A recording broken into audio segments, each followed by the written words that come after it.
my best friends. Some people say we have a problem, but every night I make a new best friend. And the only problem is we like having a good time. Hello, love wrestling. It is 8 p.m.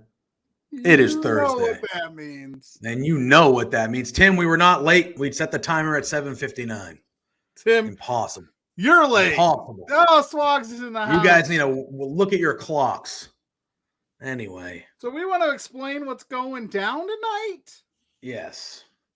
It is Between Two Beards, by the way. It is. I'm doing. Thank you for everyone hopping in the chat. Tonight is a special night here on Between Two Beards. As you know, Pluggo and myself, and a lot of you that join us here every week are NFL football fans. And tonight, you know, a lot of people take the NFL draft as like this is the first kind of real official step to the next season. The teams are drafting their players, their future stars, their future busts, some of them. Their it's a big night. Gold I know a lot of us play fantasy sports as well. Obviously, there are implications with big rookies that get taken at the skill positions and things like that. So it's a big night in sports. So we figured it is our 50th episode. However, we will be celebrating our 50 episodes next week. Yeah, next week will be 50.2 or some crazy stat like that. 52.0. So tonight we're going to keep it a very loose feel, right? We've invited some people on. If they show. It's a draft party. Come and go as you please. We'll talk wrestling. We're going to take your questions. There's obviously be a lot of downtime in between picks. Talk about your football teams, whatever you want. We're keeping it loose tonight. Loosey-goosey. We're back. We're better than ever. We're having some fun.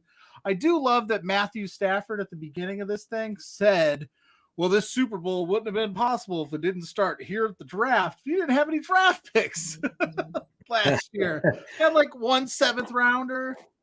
Well, I think he was talking about getting his journey. He had to be drafted. Maybe. I think that was what he was talking about. Number one. There you go. That's for you, Pluggo. I wasn't there. Favorite match from Warrior 21. Ooh, that is a good shout. That Will Ospreay Blake Christian match was absolutely That was insane. the main event, correct? That was the main event. It was awesome. I left out of my seat multiple times. You could actually hear Thunder Rosa audibly screaming behind me, which was really dope.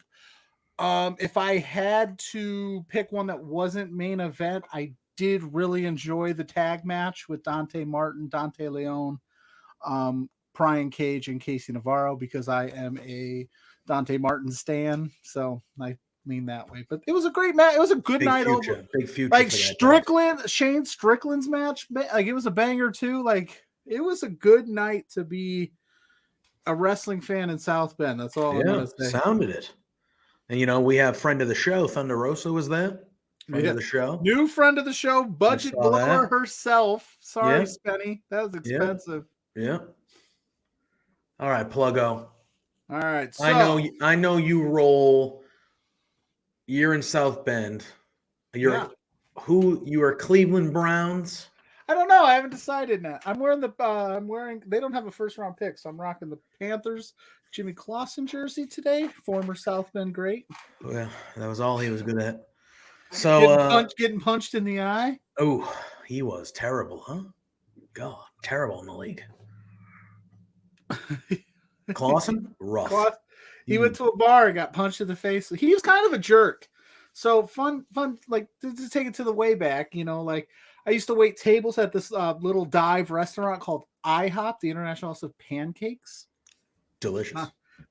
But that was my back in the day. And Notre Dame football players used to come in there all the time. Oh, I bet. Most of them incredibly nice people. Like I waited on Brady Quinn. He would ask for me specifically. He really enjoyed my shtick. I used to, have a lot of fun. Night shift, whatever. But Jimmy, not so much. He was always standoffish, kind of just like, don't talk to me. I'm Jimmy freaking. I mean, when you show up to your signing day in an Escalade or a limo Escalade or whatever he did, I can't remember. It's been so long. Yeah, you're entitled. Wait a minute. I thought they can't earn money. Not back then they couldn't. What the hell? Where was he getting that money? That's some bullshit. Ecto guy hopping in behind the glass saying, oh bleep, he remembers me waiting on his table. Yeah, I used to wear a name tag named called Chuck Norris. I went by Johan. I used to have a lot of fun on third shift back in the day. I used to just you're coming in after you're drinking at the bar. You want to have some fun. So I was at servers. You know, if you're from this area, I probably waited on your table. Okay. But yeah, we're doing. Who do you think's going number one overall, my friend? Hutchinson or Nelson? No, they're saying the other guy. It was like getting the butt. Hutchinson, I thought, was the guy that was going to go number one leading into this from the jump. But they said that earlier this week, the guy from Georgia, one of the Georgia guys, has kind of surpassed him a bit. Yeah, well, the Jacksonville Jaguars have been known to screw this up, so I'm excited. I know. What are Tony Khan? What's he going to do? Yeah, how about this, Tim? What was your favorite match from Warrior 21? What was Stevie's favorite match from Warrior 21? Stevie, Tim's son, is an absolute rock star. Hey, third shift manager at Steak and Shake. If you are talking about the one on Main Street, Tim, you probably waited on me because I used to hang out there a lot. Back in the day, they brought the Raiders players out there with him, with the hopes that would get him cheers, but the crowd still is like, "Hey, Goodell, F you, bro." Booed by association, bro. Bum. Hello. Hey, what's going on, Ollie? How are you, man? What's up? Welcome Doing an NFL draft watch along, chatting wrestling. Let us know. Oh God, in Italia. I don't know if I could speak Italian. Are you real?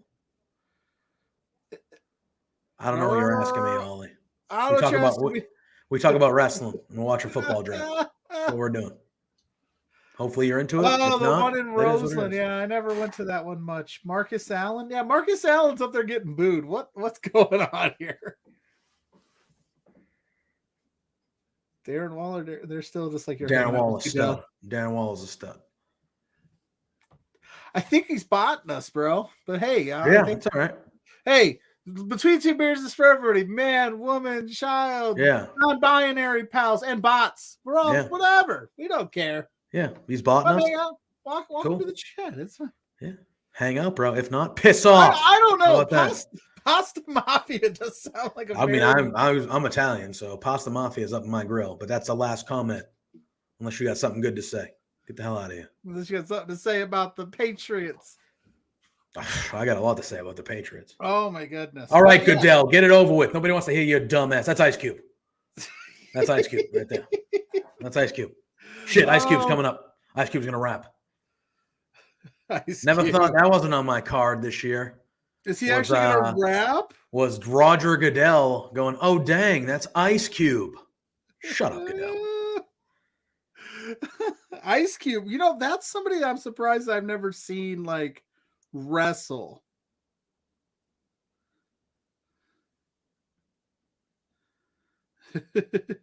He better. Is he gonna rap? This audio is wretched. Yeah, this is bad. This audio is wretched. It's very bad. He's between the women's title match and the main event. But yeah, Tim, the women's title match, I was very high on it. I just felt that Frank the Clown had way too much influence on it. I understand him getting involved, but I think at times he took away from what was a great match. But no, it's a great shout. It was a good match too.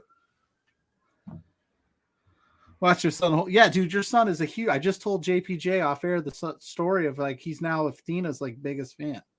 Like seeing Stevie's face light up was like the highlight of the night, dude. That kid is a rock star, bro. Can Derek Carr be any more boring? He's not bad, though. He's not that bad. He's not a bad quarterback, but he's not exactly that exciting. Hey, DJ Carp, 123 Kid. Top matches included notable football. Top 3 matches that included a notable football player. Well, so Roman Reigns is a notable football player. No. Well, okay, Bill. That's not a notable football player. We know him. We know that he played football. Roman Reigns is not, if a football fan that didn't watch wrestling, they wouldn't know who the fuck Roman Reigns is. Because he's not notable. All right. 2 of those 3. Pat McAfee is definitely one.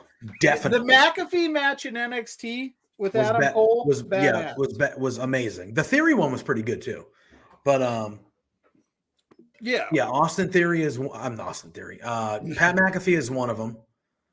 Lawrence Taylor main evented WrestleMania, but the match was not. Like Bam Bam tried his best. Level.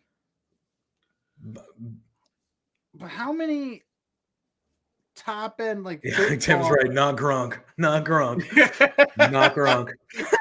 I still can't get that. Like forever, it's seared into my brain. Vince McMahon. There was a match, not calling Gronk a wuss, but basically being like, there was a match in WCW where Kevin Green got involved. I believe he fought with Hulk Hogan. Kevin Green was that against Kevin Sullivan in that group? I don't know, but Kevin Green, I remember him getting in the program in the 90s in WCW. Yes. Look at this. Kevin Green was a Panther. 8 teams have multiple first-round picks. I think we're going to see a ton of trades this night. So if I had to pick a top 3, I would say just for the sheer fact that it main evented WrestleMania, you got to put Bam Bam and Lawrence Taylor number 1. It main evented at WrestleMania. That's fair. That's fair. And then I would put McAfee in general, but I would put McAfee and Adam Cole from NXT at number 2. And then I'm picking Kevin Green. But I bet you the match of Theory and McAfee is probably better than the one with Kevin Green. But to have 3 different football players, remember when Sean Merriman signed with the WWE? I do. Nothing ever came of it though. I know. I was excited though. I thought it was going to happen. So if you're the Jacksonville Jaguars, you got to know what you're doing, right? You're just wasting clock. Well, they have hopefully they have an actual coach this year. So I mean that would help. Yeah, not Pat versus Vince. I'm talking Pat versus at the time still Austin Theory, not that dumbass Theory. Dumbass Theory. God, are you shitting me? Why are you shitting me? I don't even care about that guy. I don't even care about that guy. Yeah, if you missed last week's Theory is the dumbest shit I've ever heard. Hey, Alex, you know what to do with that. The dumbest shit. Alex, also tonight, you feel free to pop in whenever you want, man. We're having tonight. We didn't talk about that in the pre-show. Hey, I want to hear his take on. I want to hear. I want to hear him break down the Jacksonville Jaguars. He openly told us, "I know nothing about football," and that's why I want him to break down the first overall pick. The Jacksonville Jaguars, though, they are owned by the Khans, so Tony Khan has. This is technically wrestling. Technically, this is AEW's pick here. So the Jacksonville Jaguars, they've gone question mark in football history. They've been to a number of Super Bowls. No, they're not. Get out of here. They've never been to any of them. I'm not allowed to push buttons. That's what I want. It's funny. I want maybe not for every team, but every so often we'll just call Alex in here and be like, "Hey, let us know what about the history of the Detroit Lions." What did you think about? And just see where he goes. Just see where he goes. Kyle, I don't know what you're saying. What to Kyle? So I missed it. But Kyle is so Kyle, I want you to tell me, if you're still in the chat, my friend, what your favorite storyline in the WWE is going, not named Roman Reigns, because Kyle is a huge, avid WWE supporter, and I love him for that. Hey, look, he's the positive to my negative. But it's fine. It's not all negative. I think Raw has Trayvon Walker. I kept calling him Nelson. Way to go. Off to a rocket start. What do you call it? I don't know. Raw's been actually pretty good. I think Cody has given a jolt to Raw. I agree with Tim. RK Bro. They're amazing. Yeah. But they're in a feud right now, not with Roman, but with the bloodline. So that's, that storyline is going well. Hey, our first guest. I think we got our first guest of the evening here. He's driving. Staple of Love Wrestling. Bring him on. He has. He's been on Love Wrestling a lot lately. It's the first overall pick. Is that Kyle Davis of the NWA? That is Kyle Davis. This is Kyle Davis driving to Nashville because Power Trip 2 is this weekend for the National Wrestling Alliance. But I heard there was a draft, and I'm not excited because I don't know if Raw or SmackDown are going to get the better of this one. But I'm super, super ready for it. I'm thinking Roman Reigns, wherever he ends up, that's where it's going to go. This is big news. So you think Roman Reigns is going number 1 overall here, huh? Yeah, I mean, let's face it. If you're going to draft somebody for professional wrestling, you got to either Lesnar or Roman Reigns for that type of stuff. That is what we're talking about, right? Yes. Yes. Yeah, totally. All right. So, who's your number 1 pick? Oh boy. I mean, are we talking? Talking We're talking that type of draft. My number 1 pick. Yeah. What are you talking about? I was told there was a draft tonight. Yes. Obviously, why would there be wrestling involved if it wasn't a wrestling draft? What are we really talking about, guys? We're making Well, signals crossed. Technically, Kyle, the Jacksonville Jaguars are owned by AEW. Wait a second. Are you talking a football draft? Yes. Yeah. Football draft. Oh, and that way, XFL, no problem. The Extreme. If I remember right, the Los Angeles Extreme should get the number 1 draft on there. He hate me. I think he's going all the way this year. That's the way to go. I mean, you know your stuff, man. I am I was wrong then. I'm a big Ted Lasso fan. I think football's fantastic. Although I remember working with Nigel McGuinness, he used to always be like, bullshit, Manchester United. So whoever Manchester United gets, number 1. That's it. All right. That's good. No love for Man City, huh? Again, What I about don't really know Tottenham? what we're talking about, guys. I came on the show thinking we were talking wrestling. You mentioned the Jacksonville Jaguars. I'm really at a loss here. I'm not a real athlete. I'm an entertainer. I'm a broadcaster. And I just wanted to show up, guys, because, again, Power Trip 2, National Wrestling Alliance, tickets still available, NWATix.com. Don't drive and promote your programs, because that's what I'm doing. But damn it, let's do this draft.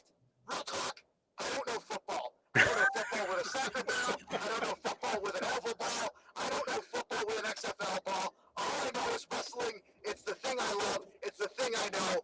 You guys are killing it. Thanks for having me on the show. I just ruined any momentum you have. But let's face it, that's what I'm here for.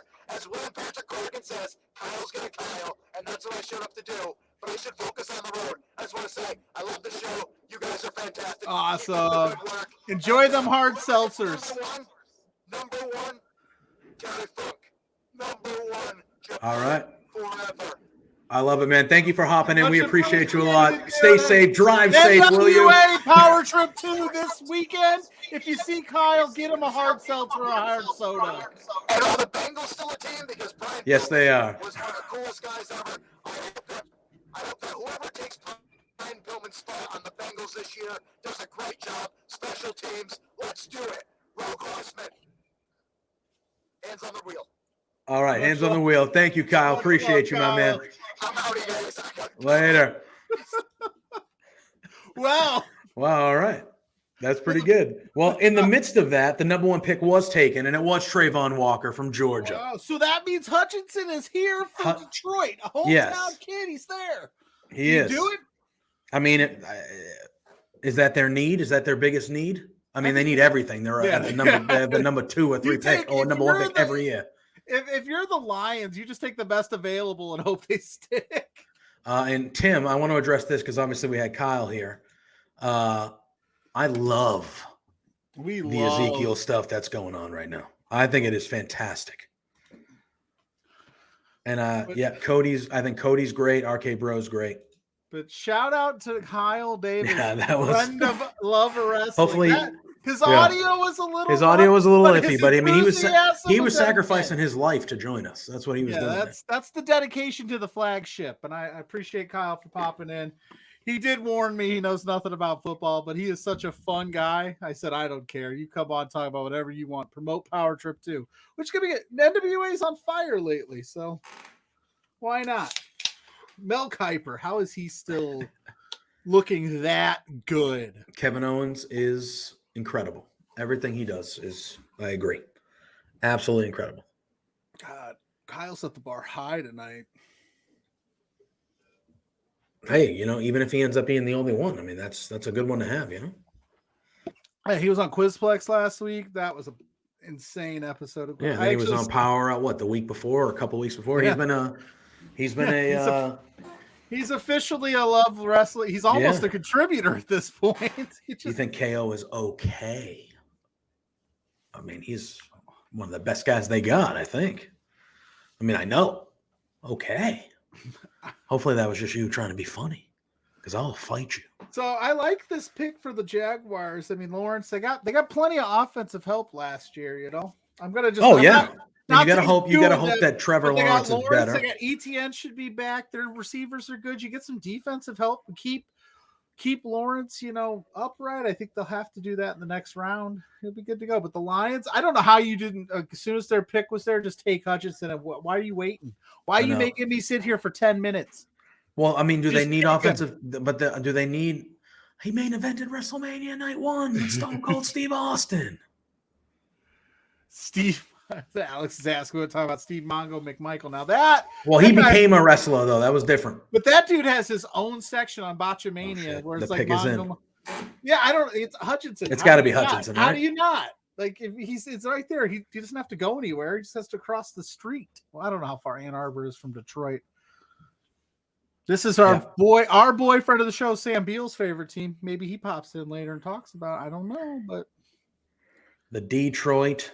Yep, Tigers. Yeah, Michigan. So not moving far at all. You think he was having good stuff with Seth Rollins. Seth Rollins had one of the biggest stories going in WrestleMania. Owens was involved. 4 matches a week against Sami Zayn. They're not on the same show. They're all bangers, bro. But they are all bangers. They're all bangers, bro. All bangers. So the Jets have the 4th and the 10th picks.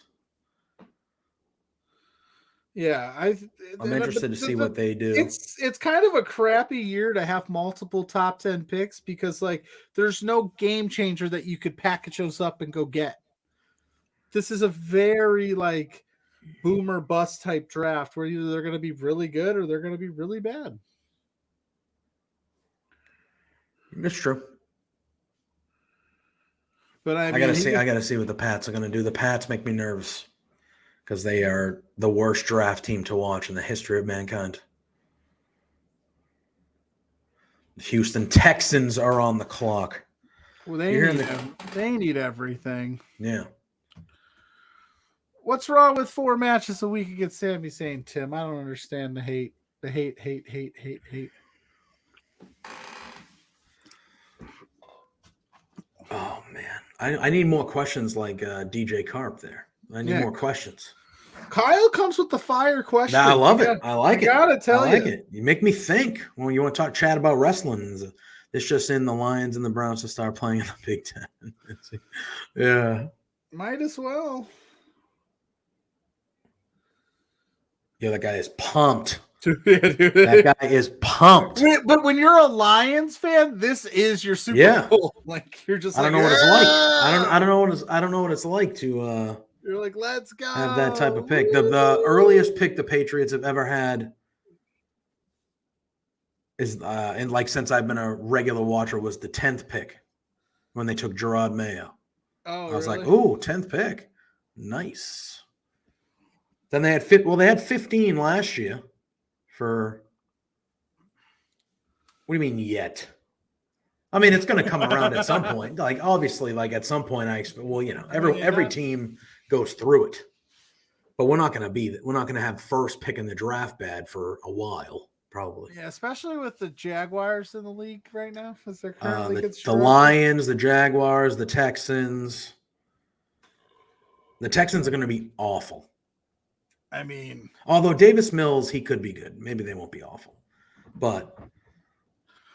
Well, I think they go offensive line, keep him upright, give him a shot. They need some help. They need some help. That's 3 out of the last. Oh, what's up, Mighty Joe? Hello, good to see you, my friend. Chat. We're hanging. Hope you are well. Yeah. 3 out of the last 4 drafts. Defensive linemen have gone number 2 overall. That's pretty good. That's a nice list. The pick is in. I like this quickness. I like this quickness. That's what I'm saying. If you I like it. They used to remember when it used to be 15 minutes. Now it's 10. Yeah. Oh my God, brutal. You'd sit there for 6 hours on a Sat because they would do 3. I mean, rounds. I did this with Parrish. Last year. Yeah. And we were, I mean, the last pick was damn near close to midnight, and it was still like, damn. Tim, we are watching a draft. We're watching a draft, but I'll do a B2B draft. Yeah. Oh. All right. Okay. All right. Let me strap in. Let me strap in here. You didn't talk any Forbidden Door last night? I had to take the night off. We did not talk much. That was a hell of a dynamite last night. I know. That was a good one. I mean, they all are at this point. I missed a bang.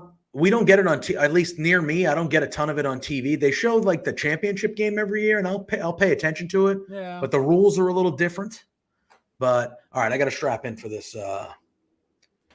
Real quick, I just had this epiphany. I think I have a prediction for the first number one overall draft pick for 2022. It's going to be Trayvon Walker. I think this guy's pretty good. He's got a bright future. Anybody who doesn't pick him number one overall, and I think it's going to be tonight, is an idiot. Yeah. I think he's the number one overall. All right. CFL is the cool runnings of football, which means it's the most fantastic league ever. Thank you. Yeah. I'm proud of you for doing research and knowing your stuff. He was picked 3 picks ago.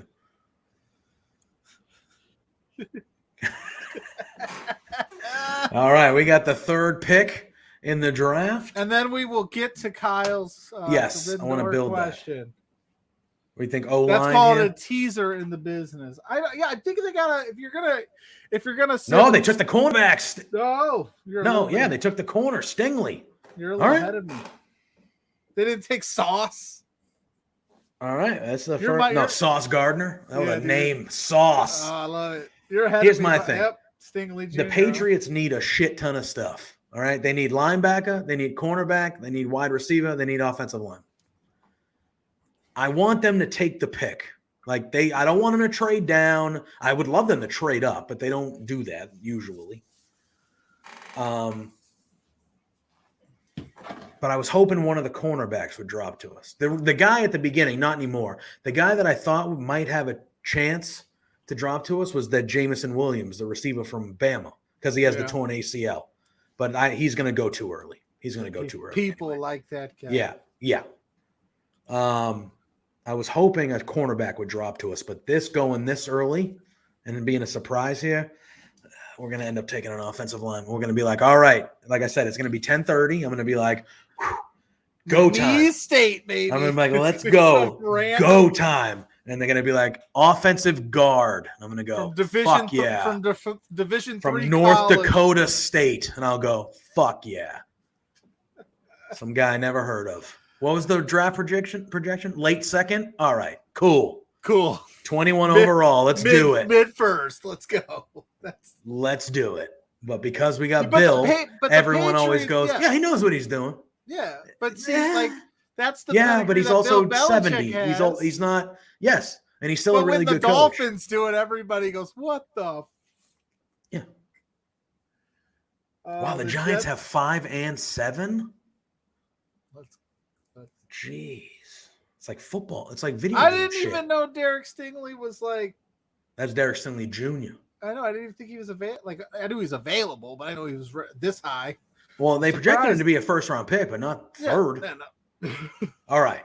Go Texans. I've got a Texans shirt. I should have worn. What shirt don't? Yeah, exactly. You should have had all the shirts ready, so you just change them for every pick. God. When I'd be sitting here like.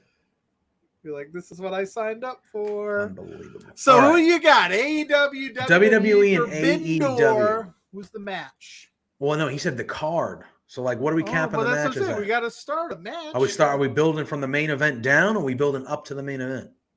I mean, I have the main event. I think you know the answer to that. You would start. Would main event be champion versus champion? You would start. Would it be Roman Reigns versus Hangman? Who's on? Because I would personally have Roman Reigns versus Kenny Omega. Yeah, that's what I would do. But Hangman is the champion, so I think it would be deserving of the champions to go at it. So I would say Roman Reigns versus Hangman. Champion versus champion. That's the main event. No. If you're going championship, I can't argue like, no, you don't do that. Well, what would you do? Roman? I mean, if Omega was healthy, Yeah, it's got to be Roman Omega, right? It's got to be Roman Omega if he's healthy, but he's not. Or I know we've seen it before, but like Roman versus this iteration of Moxley, that'd be a hell of a match. But we've already kind of, and then they've already done Danielson not too long ago. So yeah, I'd go Roman and Hangman. That's fine. Omega versus Styles. Omega Styles would be incredible. Omega and Rollins is one that sticks out to me a lot as well. That's a good one. Would we put? I'll tell you right now. Would we put Cody on this card? Yeah. Where we put Cody? Since he's now. I would do Cody versus MJF. Again? All right. Yeah. I like it. The pick is in the Jets. Or you could do Cody versus. I mean, but we gotta get. It's going to be people we saw him go, but you know. Right. Well, that's what I'm saying. Like, so we go. No, I would have Cody versus CM Punk. We could do that now. Yeah, that would. Have Cody versus CM Punk. I can't believe they left. I mean, I can't believe he left that on the table there. Yeah, so I think I would do Cody CM Punk. Yeah. I would do. I would do Britt Baker versus Charlotte. Yeah, that's what I would do there. Give me Becky versus Jade Cargill. I would say Jade Cargill versus Sasha would be where I would go there. Oh no, I would do Jade Cargill versus Bianca. You fucking kidding me? Okay. Those two athletic women. That's fair. That's fair. I was gonna, All right. I mean, I'm not saying no. I would want Serena Deeb versus Bayley. I just want Bayley in the match. God, I saw a stat. It's been 25 months since she's wrestled in a match. I would like to see Proud and Powerful versus the Usos. Yeah. Obviously, the Usos versus the Young Bucks as well, as Carpenter said. Well, make that a triple threat. You could. Let's do that. Triple threat. Thing. Throw Penta and Phoenix in there too. Rosa and Belair would be very good. That would be very good. Yeah. Rosa versus anybody. Rosa, friend of the show, Thunder Rosa. It's true. Oh, the Jets are in. They're gonna let me pay attention to this because this could affect us beating them twice a year for the rest of time. Gosh, because they're the fucking Jets. They look happy in the war room, so maybe you want to talk about some shitty football fans. Look at that guy. That is a 60-year-old man. You see that? He's pumped, bro. Oh, I think you go New Day versus Omega and the Bucks. Is that what you do? So we have to redo the whole New Day versus Undisputed Era? Yeah. Undisputed Elite, you mean? I think the boss is messaging us. That can't be good. Yeah, we're already getting in trouble. So what are you doing talking football on a wrestling program? We're talking wrestling. It's not love football. Going down to once a year after tonight. I don't think so. I think what they do is right now they're going to take an offensive lineman, and then if I'm them with the 10th pick, I take Jameson Williams. You gotta keep Zach Wilson. That would be very good. That would be very good. Who does Darby fight? I would love to see him fight Kevin Owens, honestly. I don't know why that just was my first thought. I was like, give me Kevin Owens, Darby. Let those two kill each other in just a hardcore all-out street fight. Oh, they took Sauce. See, this is what's going to happen because Stingley went third, and that fucked people's up. That fucked it up. And then everyone's like, oh, shit, cornerback run. Oh, first of all, Sauce. His name is Ahmad Gardner, but the name Sauce tremendous. That is a tremendous name. Sauce Gardner. You're too far ahead of me. Oh, why? Am I really far ahead of you? Yeah. Why? Have they not even picked yet? No, they literally picked it, and you were already on your rant. And I was sorry, man. No, you're gotta good, get up bro. on me. You're good, bro. I'm gonna try to fix it here. You're like, they took Sauce, and they're still talking about it.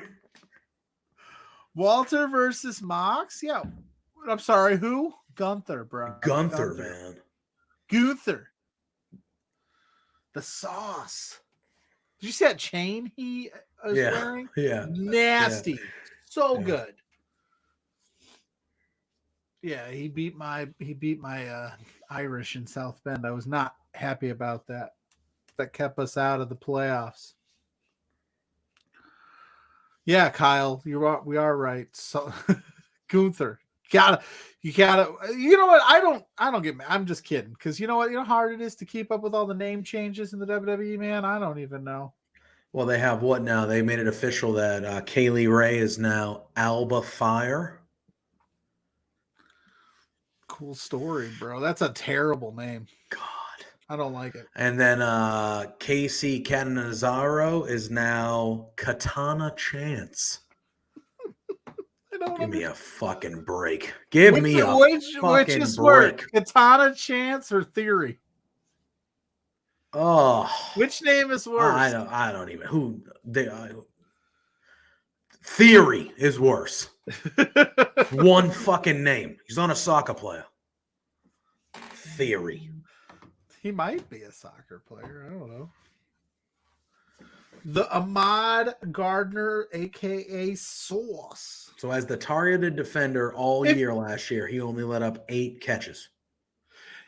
I'm going to just say it, and it's me being bitter because I watched him play against my Irish, but he didn't play nobody but Notre Dame this year. He didn't play nobody. I mean, they made it to the. I know they made playoffs, though. I know. You know what? But the AAC. Who's in the AAC? I'm just. It's like the Gonzaga thing. That's what they are. They're Gonzaga. Gonzaga's the number 1 seed every year because they go 30-0 or 29-1, but they play one good team. I know. They beat St. Mary's. Whoop-de-fucking do. It's St. Mary's. Who gives a shit about St. Mary's? We do an NBA draft special. I can do it all. Chet Holmgren. I'll tell you what, the NBA draft special, my Celtics will be picking last because they're winning the whole friggin' thing. Oh, putting it on the glass. You see that? How the Nets do? Kyrie. Hold on, let me grab my broom. Kyrie. I'm serious. How does Bill Kuiper stay looking this good, man? He's rich. Is that what it is? I just need money. If you're rich, you can all procedures, all everything. But that's my own fault because I take all the lavish money that Spencer Love gives us and I put it back into the product. Why's he running? Did he go the wrong way? Yeah, what is he doing? Is he he's got to hold the chain because it's gonna hit him in the face? Yeah. Oh, did he not go out to the? Did he go the wrong? You know, last year the green room was very far away from the stage. I felt like it took 20 minutes for some of these guys to get to Goodell. 4 defensive players.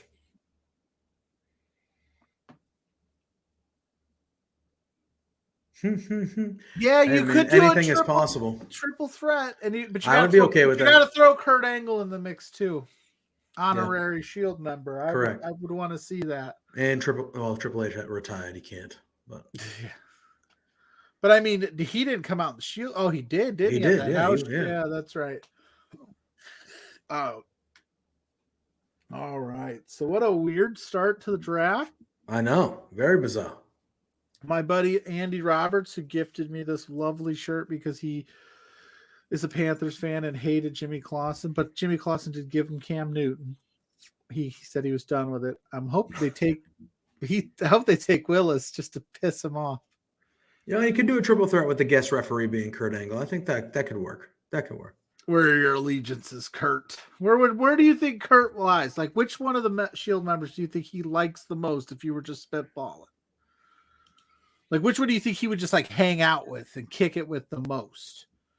Probably Mox. You think? I think he's a Seth Rollins guy. You think so? I think he would kick it with Seth. All right. Maybe, yeah, I think him and Seth. I don't know. Mox, anybody could kick. I mean, Mox is fun. The pick is in. I'm loving this pace. The pick is in. Well, yeah. It's been 40 minutes, 5 picks. So you figure there's 30. So we're going to be about 8 hours. So, it's going to be good. We're not going to work. It's going to be brutal tomorrow. Unless you have the day off. I do not. Whoever this is jacked up. Everyone's like, yeah, we don't know who you are, bro. Dude, yeah. Who is this dude? That's why we should have watched rounds 2 and 3 when they bring out just former players. Oh, all right. Make-A-Wish kid. Good for him. But you know when they get so excited, like that when what's his name, the kicker for like the Eagles was out taunting Cowboys fans when they were in Dallas and stuff. Oh, that gets me fired up.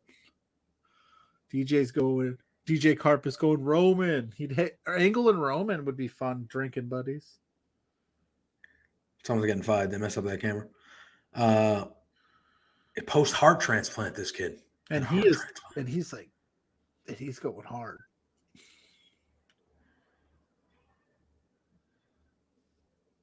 Wow. Nice. Yeah, people are like, damn it, I can't boo Goodell for this one. There you go, bro. Come on the beards, man. We'll get him on between two beards.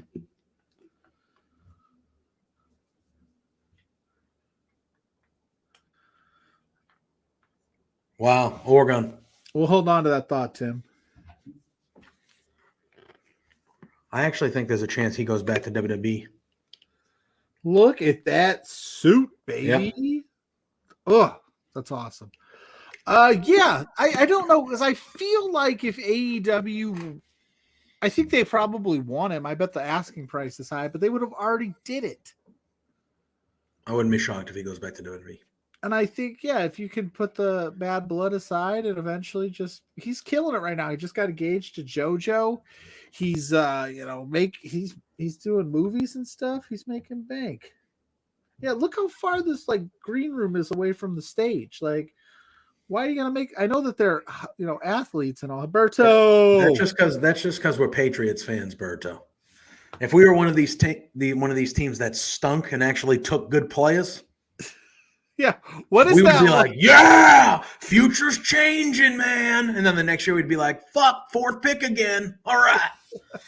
Yeah, what's that like? You have to sit through. Yeah, I don't know what it's like. I don't want to have a no ever again. I've had 20 years of not knowing what that's like. I'm good with it. I'm good with it. Because in my lifetime, I've been a Bengals fan, and I'm currently a Browns fan, and we're always at the top of the draft. I'm completely good with not knowing what that feels like ever again. Speaking of the devil, we were just talking about the Bengals. We were just talking about the Bengals. What? Wait, I just clicked off the broadcast to come into the room. What did you all say? No, he was. We were talking JPJ. For those who know, Jeff Hawkins is in the house. Hi. Yeah.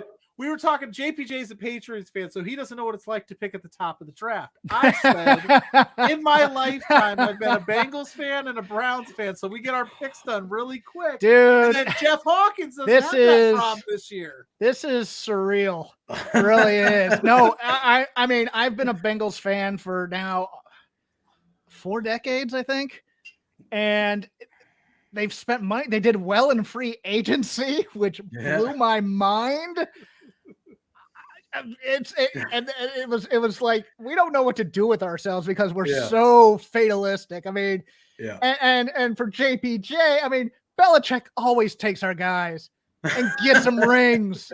Like half of our running back core for the past 10 years have gone over there. Hill, Burkhead, Dillon, a whole bevy of people, and you're just like, oh crap, here we go. You watch and you go, man, I'm happy for them, but I'm just like, I just think that they'd always do that to troll us. Like they just go, oh, these guys suck. Let me see what I can do with their talent. And then they just go win every damn year. But no, it's nice being competent in it. Yeah, but man, listen, I sat here last year and I said Jamar Chase was the wrong pick. I thought so did I. I want Penei Sewell. I want Penei Sewell so bad. But look what we know. Well, no, we were almost right though, because we saw that offensive line and what they did. Yeah. But it's one of those things where I wish they could just rebalance the conferences because that AFC is a murderer's row, and NFC is Tom Brady and other stuff. That's pretty much what it is. I mean, I don't know what 6 free wins a year. Like, I'm almost angry at the Cardinals because the Cardinals could have finally got. I am not a Kyler Murray guy. I don't think he's the guy for them. I think he's a guy who thinks his athleticism and forcing balls to the deep guy is going to get him the wins. And I mean, you saw during that playoff game, Ertz wide open every damn time. And he never threw it to him. Yeah. Meanwhile, Colt McCoy comes out, wins 3 games for him just by dinking and dunking. I'm like, and when he goes, well, when he started getting upset and wiped him from the Instagram, I'm like, dude, trade him now. Yeah. And instead they re-sign him. And I'm just like, well, there you go. I'm glad you stopped by because I wanted to have you on and ask you because I know you went. So Joseph didn't want me on. No, that's not we definitely wanted you on. Yeah. But I was saying because I wanted to ask you specifically because you went to every Bengals playoff game, if I'm not mistaken. I did not go to the Tennessee game. No? Okay. No, but I went to the Raider game, I went to the Chiefs game, and I went to the Super Bowl. What is that like? Like, what is going to the Super Bowl? Your team is in it for the first time in 30 years. I know they lost, but like just leading up to that moment, like number one, the stadium was 2-1, I think, Bengals fans over Rams fans, even though it was a quote unquote Rams home stadium. Yeah. All the Rams fans were the celebrities and stuff like that. Yeah.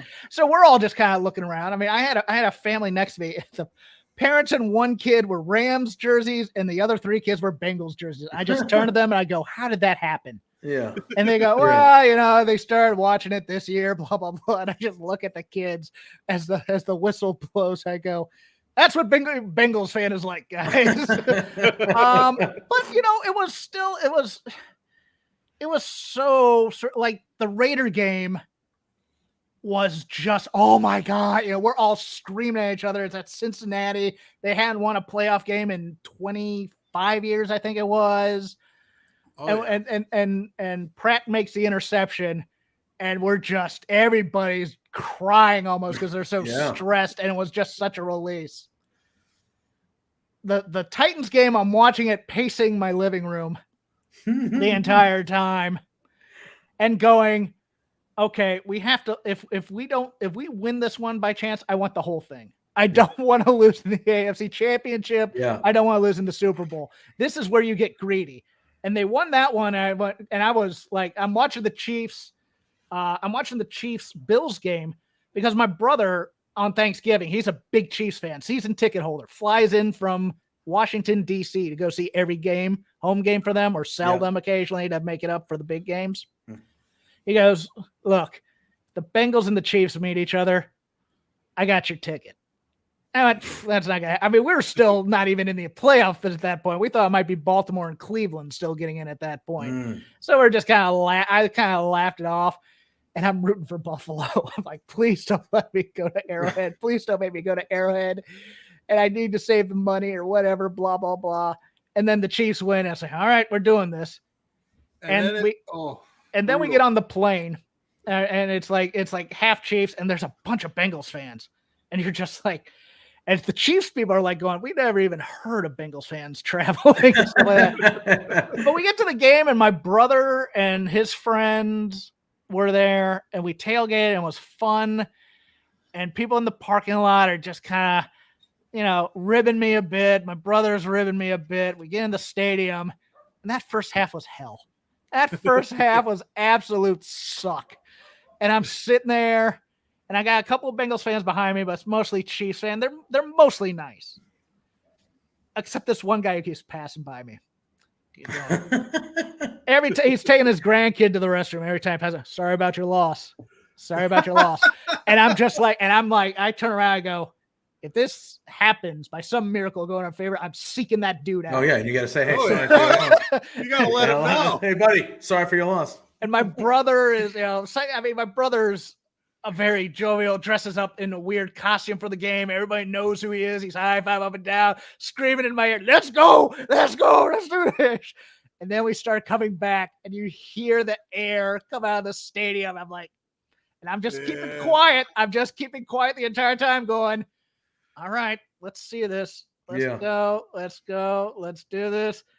And then when McPherson hits the kick in overtime, Because I thought we were going to lose on that last drive of the fourth quarter. Yeah, I thought for sure. Mahomes special. Right there. Yeah, I mean, I just go, here it comes, man. Here comes the heartbreak for the Bengals. We got all this way here. The yell, you can actually see if you screen it on the winning field goal. I'm by the aisle there, about 8 rows up, the only black jersey there. I'm just doing this. Yeah. It turned out that Burrow's uncle and our defensive coordinator's parents were about 3 rows back from me. And so we're all in this section right now just cheering us. And my brother, disappointed as hell, but he goes, Jeff, stay for this. You may never see it again. I mean, he got to go to his Kansas City winning. He actually got a ticket to that game for the first Super Bowl and saw them win. Yeah. And he goes, enjoy this. And you gotta YOLO a ticket. It doesn't matter. You gotta YOLO it. It's in your stadium, whatever. Yeah. Getting to SoFi sucked ass though. That is the worst experience of my life. Because there was no on-site parking. It was just buses, and like every tour bus was stopped on the road getting in there, and people were just filing out to get out because it was just impossible to get in. Experience itself was cool. The Black Crowes were playing a concert there. That was always nice. Wow. Yeah, they were really doing it up for Super Bowl, party type thing. Yeah. Except for the concessions, but those were half-assed. But but I mean, I had a guy getting continually drunk next to me. And he says, I think it was Bates who hadn't. No, it was because it was T. Higgins. He goes, T hasn't dropped the pass all year. Hasn't been scored with a drop all year. As soon as he said that, drop. Interesting. And I just went, oh my fucking God. Interesting to see the Panthers not take the QB. Yeah, they're going to take Willis there. Yeah, I thought so too. Oh no! Wow, the Giants have a. The Giants. They're not moving on from Jones, though, are they? I don't think so. I don't think not so. This year, they should though. Danny Dimes. I agree. Well, I mean, there are a couple teams here. Let's talk a little ball here because there's some interesting things going on here. Like Atlanta. I think one of these teams with 2 picks in the first should package it and go after a guy or move down. Or get Garoppolo or maybe Debo. Yeah, Debo's available. If you're the Giants, I would trade the 7th for Debo. Yes, as good as Debo. They need a guy who can do that. They had that for a couple years when OBJ was in his prime, and they just the Giants had. I mean that NFC East. Say what you will about the Cowboys. I like the Cowboys, but they are prone to mental. Oh yeah. Well, that's the NFC East is there for the taking if anybody wants to take it. Yeah. Take us in for the Giants, but Berto here is saying JPJ and I remember our first Super Bowl and the second and the third and the fourth. I don't even want to. We say this now, but we're heading the other way. It's nice to ride a bandwagon. Yeah. Oh, no. Jeff, my thing is, right? You into our home. No, I'm just kidding. No. It's starting to catch up. The only thing that was worse was every girl dating a dude from Boston here in LA became a Tom Brady fan at the same time too. And I think that's the problem is now. So and don't get me wrong, I think obviously Tom Brady's the best quarterback ever, and I think Belichick's the best coach ever. I just think, but I'm not one over the other. In order for us to win 6, it had to be them 2 together. Yeah. Right? No, that was a time and place thing, and they just had a mental edge on everybody. And now Brady's gone. Brady's gone, and all the stuff that Belichick used to do that he could get away with, taking guys off of other teams that had maybe fallen out of favor, or drafting guys you didn't hear about, but everyone's like, yes. Well, Bill thinks. No, he had a certain type of person he wanted. Yeah. He wanted a little bit undersized, chip on the shoulder, team captain. Yeah, and that's what he did. But he was able to do that because Tom Brady was his quarterback, who was the best quarterback to ever play quarterback. Yes, I mean now Alex tapped out.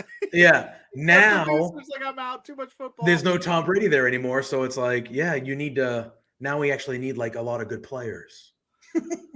Yeah.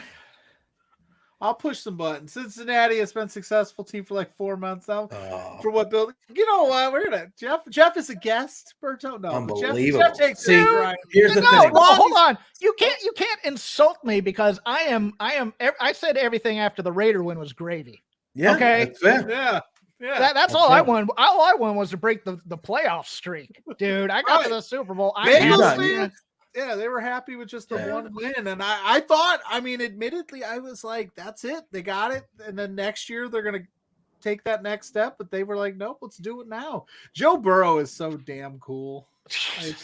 That's the thing, man. He has guy. He has the mentality like, well, look, I'm just gonna make the next play. If it goes sour, I mean, if he had half a second on that last play, he would have hit Chase in the end zone because the defender had fallen down. But it didn't happen. I get it, but both the AFC North and the AFC West, man, those divisions are going to be rough this year to get there. Yeah, the AFC West is loaded. Does anybody in the AFC West even have a first-round draft pick? They traded them all away to Seattle's next, I think. Seattle is next. Well, that's the NFC. I'm talking AFC. Oh, AFC West. Yeah, AFC, they took. Yeah, they loaded up. Take our picks. I don't care. And I think a lot of teams are going to try this Rams thing now, and it's just going to be like, hey, we're going to sell out now, hope for the best. I think honestly, But if you think about it, like, I know that the value of draft picks is important, but like we just said, Deebo Samuel is available. Who are you going to get at 7? That's better. Him? Exactly. And if you're a head coach in the NFL, you don't have 5-10 years to figure it out. You've got 3. You got 3 at most, sometimes 2. If you're a GM, you've also got 3 because if your coach sucks, you're next. So I don't understand the holding on to draft picks. I mean, I get it if you have the top one, sure, the top 5, but after that, there was years where like the 22nd pick was just worth so much, and you're like, really, at 22? I would. Now that running backs are no longer really a commodity, right? Because of the way that the West Coast offense has evolved now, and now it's a lot of tight end slants and sluggos and things like that. You can get a good running back 2nd, 3rd, 4th round. The quality positions right now are, can you get a nice big receiver who can catch and run, and can you get the right quarterback?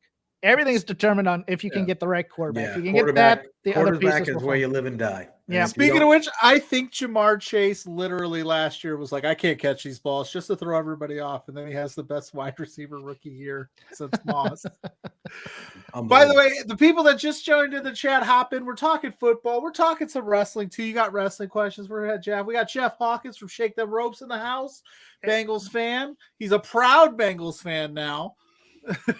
Yeah, actually, I remember 3 years ago, like, don't buy me any gear. I don't want to wear it. Now I got everything on clearance. Like all the Super Bowl gear went on sale for like 40%. I'm like, I'm all over that.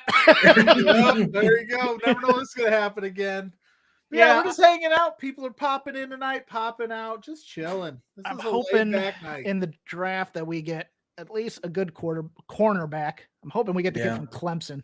What, you don't like still Eli there. Apple? I like Apple, but he's prone to do dumb things occasionally. And then I feel like some of that stuff at the end there, the Super Bowl, wasn't all on him. No, it wasn't. But it's in the moment where it's like, the whole world saw it, so they're just going to dump on him. That pass interference call on the goal line was trash. I'd really like to get a young tight end out of this draft that can play. Our part of our Achilles heel in the draft from time to time has been overspending on tight ends that don't get in there, like Eifert. Hey, Tyler Eifert. Yeah, Tyler Eifert. You watch it. Well, I mean, he was from Notre Dame. I love Eifert, but he couldn't stay healthy. Yeah, couldn't stay healthy. I mean, you remember the year we did Hard Knocks? They knocked out all 3 of our tight ends during the taping of that thing because it was him, Uzama, and I can't remember the third guy. I know who you're talking about. But I can't rember it either. Yeah, all three of our tight ends got knocked out during that time, and I'm gonna miss CJ Uzama. That dude, quality guy. I'm wearing my Jimmy Clausen's Panthers jersey because I am a Notre Dame fan, so I like get. I know we got Kyle Hamilton is available. Kyle Hamilton's good. Yeah, I mean, can you imagine if the Chiefs gave up their last first round pick for Deebo? if you're the Chiefs, but then again, you just did the whole thing with you weren't going to pay Tyreek. If you're not going to pay Tyreek, why would you pay Debo? Yeah.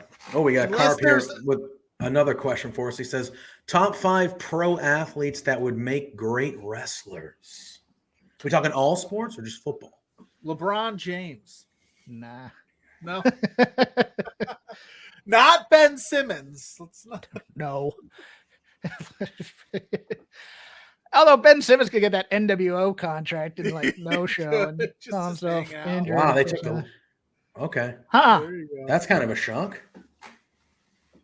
Who was remind me because I know that. Oh my! Did you guys? Okay, so maybe you did. Drake bet like $100,000 that this guy would be the first receiver taken in the draft. Like the rapper Drake? Yeah. Because this guy's name is Drake? Yes. And he just made $350,000. I'm sure he needs it. He just spent like $250,000 on immaculate basketball cases, so maybe he does. Who did Atlanta pick up for a quarterback? Or who are they using? Is that Mariota? Mariota, okay. Yes. That's okay. Cool. With Ridley out, you get Drake Landon, and then you've got Kyle Pitts, who should hopefully score some touchdowns this year. He led the team in receptions and yards. Right here. Yeah, but I'm now opposed to Notre Dame. I have to be being in the ACC because you guys still play us every year. That's fine. I get I'm a Virginia boy, so we got this. We got the weird deal. We'll get to Kyle. We're gonna get to your question. We got to think. Kyle hits us with these thinkers, man. You got to think on it. But whatever. But I would have picked Gronk in my top 5, to be honest. Yeah, until he decided not to jump 2 feet. Pro athletes that could wrestle. I mean, I think Kittle has it. Oh yeah, because hearing him cut a promo on the George pre-show, Kittle. I think he was great. Yeah. I mean, I think we have one in Pat McAfee already there. McAfee is fantastic. Already there. Who can talk? That's always that's what it is. Conor McGregor. He's a little guy though, but he has he has the talk for it. Yeah. Give me Patrick Beverly. Yeah. All right. So you got to pick athletes that just are they can talk, right? He can talk and he's scrappy. He'd be perfect. Perfect. I think Tyson Fury's done a pretty good job. Yeah. And I think he just mentioned last week that I think he's going to be in Cardiff. I think he's going to be in that stadium show. That would be cool. I would be down for that. I don't think he did a bad job in his match in Saudi. See, here's the thing. It wouldn't be famous guys necessarily because McAfee wasn't exactly famous until he retired. It'd be guys that are under the radar who are sneaky big personalities that you just aren't aware of. Like some offensive lineman or something that you just don't know about. Russell Westbrook would be a top heel we got in the chat. Yeah, I'm down with that. He just deleted all of his Lakers posts. I mean, there's no way he could go back there. They openly were like, "Yeah, we didn't make it because it wasn't." He is not my favorite person in the world, but LeBron does this to teams. Oh yeah, where it's like he's like the old Daniel Snyder Redskins, where it's like getting a rotisserie team of players who are past their prime, but their names. And they're his friends, so he wants to get them a ring, and then they just turn out to suck. And he goes, "Who's responsible for this?" No, you are. But that's the only part of it I don't like is that he doesn't own that. No, but if you're the Lakers, you knew it. You got your title. Yes, you knew it was happening. So eat it. Eat it, Lakers. Cleveland, they knew it was going to happen the second go around. LeBron is not to blame because those owners are like, he'll get us. No. LeBron is to blame. Yes, he is. It's just that the personnel people don't nut up and tell LeBron to shut up. It's their job. If you're running a franchise, are you going to say no to I don't want? As a Boston Celtics, yes, I would say no. We're good. I think we're good. Well, okay. The Celtics have a history of winning, so it's easy. It's if you're the Oklahoma City Thunder and LeBron you're going to be like, says, "Hey, I'd like to play for." Oh, sure. What would you like? Come on in. Yeah. Isn't it crazy to think that JPJ's over here with all his I'm Boston sorry. That's not my success. fault. It's not my fault. The rest of us have to slum it. It's all right. I'm part of the initials JPJ because that's the name of the arena of the Virginia Cavaliers. You're 2019 NCAA champions. Sorry. I do have some winning in my history. Yeah, thank God. I don't. I have the Cubs won in 2016. And the Suns got to the finals in '92 when I was still rooting for them, or '93. Jeff, you got that money that we sent you over to be part of tonight's show. Got us in trouble as the boss is here. Oh no! What was that I just got about like sending him some money? Yeah, you owe Jeff Hawkins. No, the check cleared. The check is cleared. You're lucky Jeff's a freaking rad dude because like I'm perturbed. Trust me, every other podcast network I work for doesn't think that. So let's. Well, as Meatloaf said, I'm part of three. Fightful won't take my calls anymore. For God's sake, for the most part, Voices of Wrestling is like, why do we have this lame guy doing domestic? I have no horse in the race as far as it goes with Fightful. No, that's quite all right. But here on the Bears were like shower Hawkins with money. Hey, give him all of it. Yes. Well, the funny thing was, I wasn't in on the bit last time I was here doing which I wanted to be. I was like, the bit about the check clearing. I was like, you had me tape something. You didn't tell me about a bit. Come on, man. That's this guy over here. I was going to say check your DMs for a very behind the curtain. So I had this idea of like, let's get all of our friends and people and football fans to give Super Bowl picks. But then like literally like the day before the show, I was like, we should spin it as I paid them for Super Bowl ads. Yeah. So I completely botched the whole, like I could have made me the that Iggy, man. Tell me what's I know. Pretended that he had paid for Super Bowl ads. Exactly. Pretended. I mean, check your bank account, Spenny. I love the looks behind it. Yes, what is going on? What is going on with the background there? That is awesome. Well, go ahead. Who's there? Go ahead. Yeah, let us know what's going on. Who's working out I was hoping for you guys to sell for me. I heard JPJ do his like standard like lead into an intro, and I was like, "All right, Spence." Yeah. Often you're told to shut the fuck up. This is when I usually just like. Oh, we haven't. No, that's the trade. I thought we had a trade. All right. Well, that's the old trade. As someone who had to deal with Sean Ross Sapp's Blue Chew segues for 3 or 4 years, this should be a pro right here. I gotta say, SRS. I hopped on the Royal Rumble preview for him this year, and let me tell you, that guy can seg them in seamlessly. Oh, now if you want to get it in seamlessly, yes, if you want to go to fiftieth.com. And if you want to see Spenny's reactions to the whole thing, I screen grabbed the entire thing, and it's just it was beautiful. But that backdrop you see behind Spencer is tomorrow night. Right, Love Pro Wrestling is putting on a wrestling show, our third wrestling show. Nice. We're a happy family. Our triumvirate. Yes, we're a happy family, and that is the ring. And I assume those are some competitors getting a workout in or some sorts, running the ropes in preparation. They are, but I'm not here to kill the business, brother. No. You'll find out who they are tomorrow night when you tune in, because I guarantee that you're going to see the 4 individuals in the ring tonight, in the ring tomorrow night, right here at the Rec Room South Common in Edmonton, Alberta. So I ain't going to spoil it now, friends. But if you tune on the very same channel you're on right now, twitch.tv/LoveWrestlingCA at 7 p.m. tomorrow, I guarantee, friends, we are bringing the best of Canadian wrestling live from Edmonton into your feeds, into your ears, onto your eyes.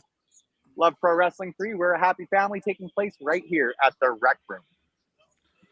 Paying them bills, baby. Paying them bills, baby. Yes. Well, I got to pay the bills. We had to spend some of it, inviting our friends on tonight. But, we got Astrid saying hello in the chat. Hi, Astrid. Astrid. How are you? We got Carp asking, do we think the Blackpool Combat Club will add another member? I think eventually. Eventually. I think they're good with the 3 of them. Actually, I think they might add a woman, too. That might be the worst. Deeb would be fun. I think Deeb would fit that. Layla Hirsch wouldn't be the worst idea. Yeah. Someone like Marina Shafir if they wanted to rebuild her after destroying her like they did. Hey man, she's been training with them, and I could see her being a part of it as the proverbial muscle for things. Jade Cargill in the BCC. Yeah, that'd be good. She's got her own cool thing going with the baddies, though. I kind of want to. Jade Cargill's like the coolest person in pro wrestling right now. I mean, like there's really no other way to put it. She is cool as heck. We're also doing, if you get some random like bumps in right now, we're doing our audio visual test here at the Rec Room 2 tonight, and the Raptors game's on. It's all right. 4 with good programming. You guys are not seeing this screen incorrectly. That is the boss, Spenny Love. We got Jeff Hawkins. We're having a draft party. We got a draft party going on here. We're talking football.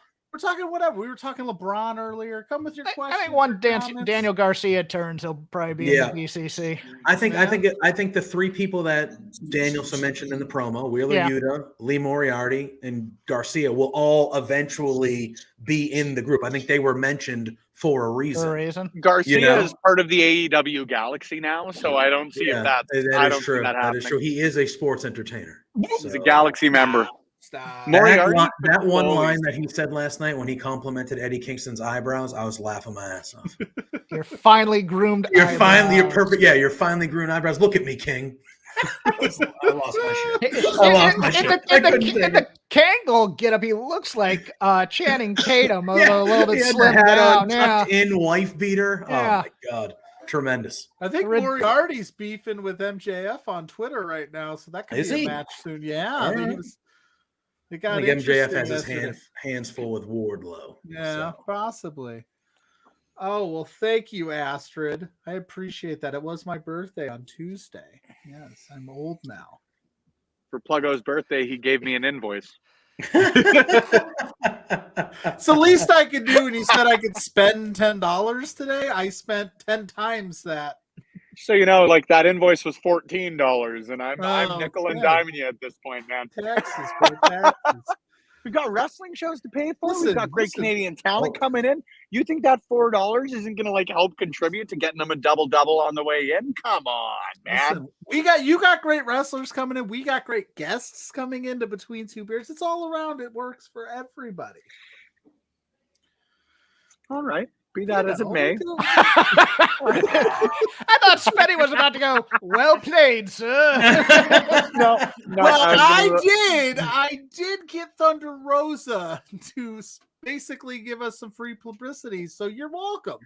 Actually, I'm kidding, Jeff. That was expensive as all get out, Spencer. That invoice I haven't even finished typing up yet.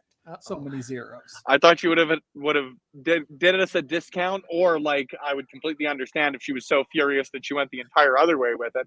For the fact that like she had to deliver that promo blind. That was her fault.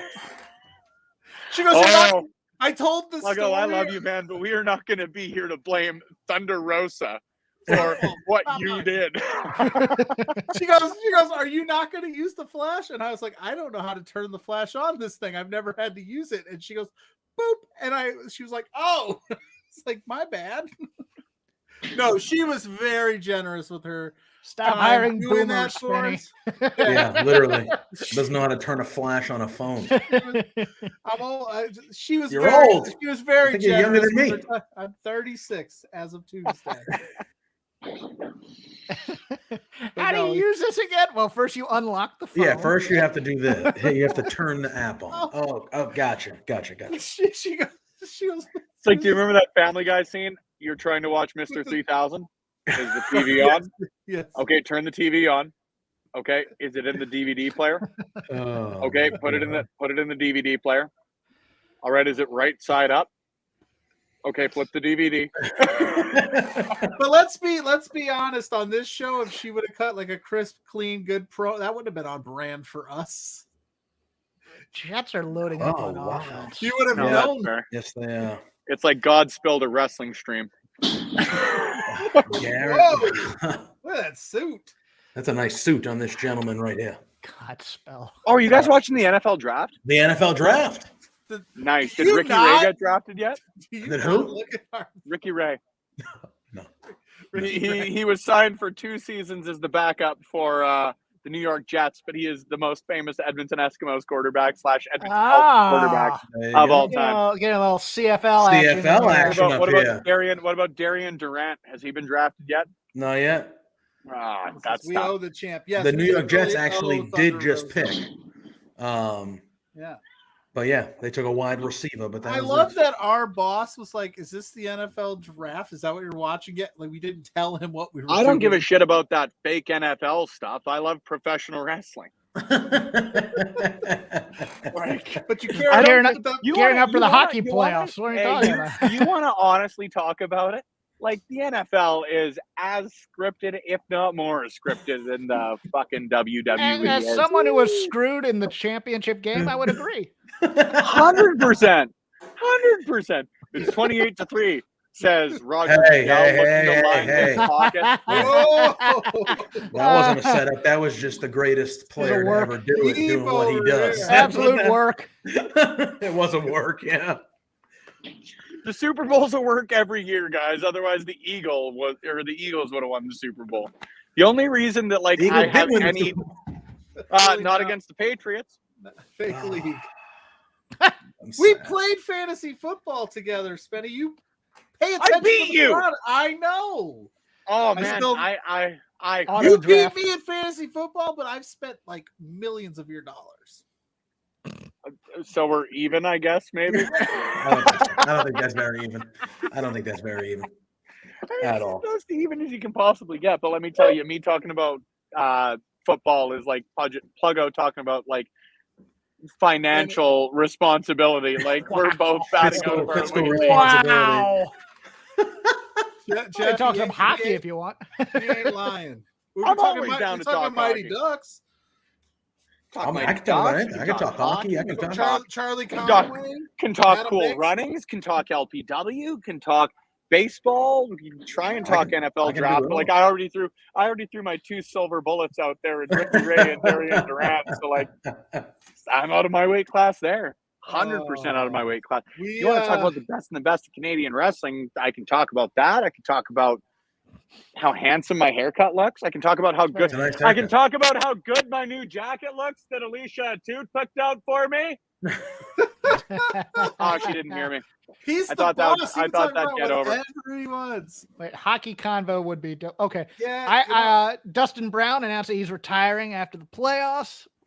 Long-time Los Angeles King when I still had Look, season as an tickets. LA Kings mark, like it's completely fine that Dustin Brown's retiring. Yeah, that guy is an emotional leader at this point. Yes, I don't right mean now. to denigrate. Like, oh no, but in his prime, he was fantastic. That guy was the best power forward in the league by a long mile. Yeah. JPJ, we should have known that if we tried to talk football on a Canadian run wrestling. I'm cool with hockey talk.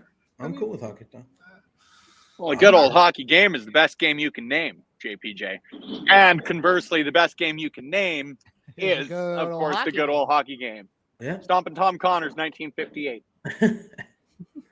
Number 4 on the charts, number 1 in our hearts. Next up, we're going to sing Warren Zevon's Hit Somebody, so it's going to be awesome. Oh, my God. I thought we were going to sing Warren Zevon's My Shit Fucked Up. Alicia Sports no good tonight on MLW. That's a good man. We don't speak ill of Richard Holiday on this show. I stand for Richard Holiday. I think this is in reference to Brown, but yes. He says that's a power forward you would build in NHL 22 when he was in his prime. Oh, yeah. Dustin Brown is like what Milan Lucic and Cam Neely and those sorts of guys were, is like those guys. And as any really skilled power forward does, you're going to hit a real early peak. You're going to do some real damage over 3-4 years. And then stuff's going to go down. Oh, yeah, nice. They're playing our LPW2 song here. Hey, Michael, I know this song. He's laughing at me like I don't know this song, but I do. I know this song. They're training some techs here tonight, so the other tech is looking at me like I'm an idiot, but like I'm on a screen with 3 other guys looking at me like I'm an idiot, and rightfully so. So that's all tech guys, I find, though. Having worked in television production a little bit, all tech guys think you're an idiot. Let me tell you, let me tell you, as a guy who knows nothing about tech, I'm an idiot. don't know. I thought the flash was just automatic. Like I have an iPhone. I pay for the features. It doesn't just pop up when it's dark. No. I didn't know that. Benny, if you never trip over a cable, you're doing fine. That's to the tech guys. I haven't tripped over a cable. I tripped in falling into the stairs. Oh. Last time I was ring announcing for the former promotion that fired me, so I ain't gonna get my publicity. You tripped into the stairs. Oh yeah, Into them. I was going up the stairs and like tripped right into him, like full fall, like spread across 5 stairs. But I recovered well. And by recovered well, I mean I made fun of myself for about 5 minutes until the wrestlers started entering the ring. But, hold on, Michael, make a quick cameo. We're live on Twitch, brother. Oh. This guy is the best tech you are gonna friggin' find if you want to get music out there, video out there, anything out there as far as pro wrestling goes. And frick, Michael's handsome. What's up? There we go. This is the trainee tech. I've never met him before, so he's introducing himself. We got the trainee there. Hey, hello. How are you? Nice. All right. Like millions of people saw that, just so you know. Yeah. Like 7 people saw that. I think it was like 6 people. 6 people. But 6 million. It was 6 million, I think. Yeah. They're waiting for our hot takes on Jameson Williams at 3. The millions. They're never going to do it because the Patriots don't do things like that. But I want the Patriots to trade up. Have fun? And take Jameson Well, the Williams. Saints are on the clock. The pick is in. Do you think they go quarterback, or are they going to go with my They guy don't have Kyle? one. I know. I think the Saints need a defensive end. There you Okay. go. Spenny's going defensive end. Jeff, what about you? Saints still have Drew Brees, right? No. Nice. All right. I bet you they're drafting Teddy Bridgewater. I think everybody else is going offense. I think they're going offense. Do you think offense seems to be the way to go? Yeah, because you Nice, score perfect. points. Bobby you can't hopping win. in. There are 100,000 people living in his house, so the tax got seen by at least 6 figures. We're good. Bobby rules. Bobby's a good person. Good dude. See, they have 2 in the first round. This would be one where I go, hey, can I get Garoppolo over here? Come on. I'm surprised there haven't been any trades. Yeah. Yet, especially with so many teams having 2 picks. I mean, again, are you willing to give up the farm? Not the farm for Garoppolo. I mean, and he's good, but that was like the best year he had was last year. Well, okay. In San Francisco. He had the best year of his career last year. And like all I heard, and I say this again as like someone who's not a football fan, is all I heard about was how shitty he was. All I've ever heard about Garoppolo that's because was, the I San wish we had Francisco Alex narrative was they wanted him to be shitty so they could put in Trey Lance. And wait till they get Lance in there. Yeah, my thing with Garoppolo is I don't think he's good enough to win you games, but I think he can lose you games. If he does everything right and he doesn't make mistakes, you can win with him. But I don't know if he's good enough to be like, oh, we're down 2 touchdowns. We need to come back and win this game. I don't know if he's a guy that can do that. He was a dropped interception away from being in the Super Bowl. It's true. It's true. It's true. It's fair too. You ain't no Joe Burrow though. Guys, I have to take off here in about 4 minutes. I've got a Mario Party date here later tonight. That's amazing. Nice. All right. Well, I'm so excited. Right? That's incredible. Mario Party rules. Dude, top three game out there. And like, I'm not a big like individual gamer. So anybody out there who's like, well, Call of Duty's my shit. Like Call of Duty, great game. I'm not like an FPS guy. I'm not like a big gaming by myself guy. I like games that you can like sit in a room and play with friends. So there's my context to it. But like, if that's the context, you can't argue Mario Party is a top 3. You really can't. And I have developed a Mario Rocket League addiction. Oh, Rocket League is good. Rocket League, it's fun as hell. Never played Rocket League. Oh, you got it. I didn't think I was gonna like it. I go, who want to play soccer with a bunch of cars? And now I'm just like I can just pick it up for 5 minutes. I want to play only soccer with cars. Exactly. Sounds like we'll have to have a Mario Party / Rocket League party here on Love Wrestling. Oh, yeah, we will. But friends, I'm going to take off. It's great to see you. Lots of love. Thanks. It's nice to be on a stream with you, Jeff. Thank you. These guys You keep too. spending my money. It's nice to be here for once with the guy the money's spent on. Well, you know, the Bimmer is on order, but so I thank you, Spenny. Appreciate it. Give it one more go around. Let the people know where they can watch Love Pro Wrestling tomorrow night. Yes. Where can you watch Love Pro Wrestling, friends? If you're watching right now, you can watch right here. Tomorrow night, I guarantee you are going to get the best of the best, the top talents in Canadian professional wrestling. We got a monster coming your way. This Alliance of the Prairies of Wrestling that we've got going on here is nothing like anything ever delivered. Real Canadian wrestling will be taking place here tomorrow night. Love Pro Wrestling returns for the best of the best above the 49th parallel. Michael Richard Blaze faces off with Randy Myers for the second time. This has been a rematch not only 6 months in the making, but 12 years in the making. If you've paid attention to their history, Taryn from McCown, Chris Parrish, the two LPW Challenge champions that we've ever had, face off for the very first time one-on-one in the middle of that beautiful damn ring that you see there. Rich King's taking on Son of Irish, and I love our sponsor, but I love great professional wrestling, so I'm cheering for both those guys. As far as this one goes, four of the talented women that you're going to see inside of a professional wrestling ring. Screw Canada, screw North America. Four of the most talented women you're going to find in a professional wrestling ring. Zoe Sager, Ava Lawless, Nicole Matthews, Casey Spinelli. They're tearing up in the middle here tomorrow night. Travis Williams and Stephen Crow. You can tell I'm running out of breath, so excuse me. I ain't Excalibur yet. Travis Cole. Tope Suicida. Thank you very much. Tope. I don't know. Shoot. Whatever. Other random wrestling names I can yell while I try and catch my breath. Travis Williams takes on Stephen Crow. Of course, the Golden Boy taking on the brother of Michael Richard Blaze tomorrow night. That's going to be a freaking hoot, to say the least. We found Larry, and he's back in this ring a month later. He's taking on Mitch Clark, which is going to be another great tilt. I'm very excited for that one. We got Jack Pride and Mo Jabari one-on-one in the best possible way you can ever see that individual matchup. I am so damn excited for everything we've got going on tomorrow night. I hope you guys tune in. If you're watching on twitch.tv/LoveWrestlingCA, you can tune in for free tomorrow night at 7 p.m. Mountain Time, 9 p.m. Eastern. But if you want to hop in the chat, you want to interact, as we all want to do as professional wrestling fans, let's give our thoughts. Let's give our questions, comments, concerns, cheer, boo, whatever we want to do in the comments.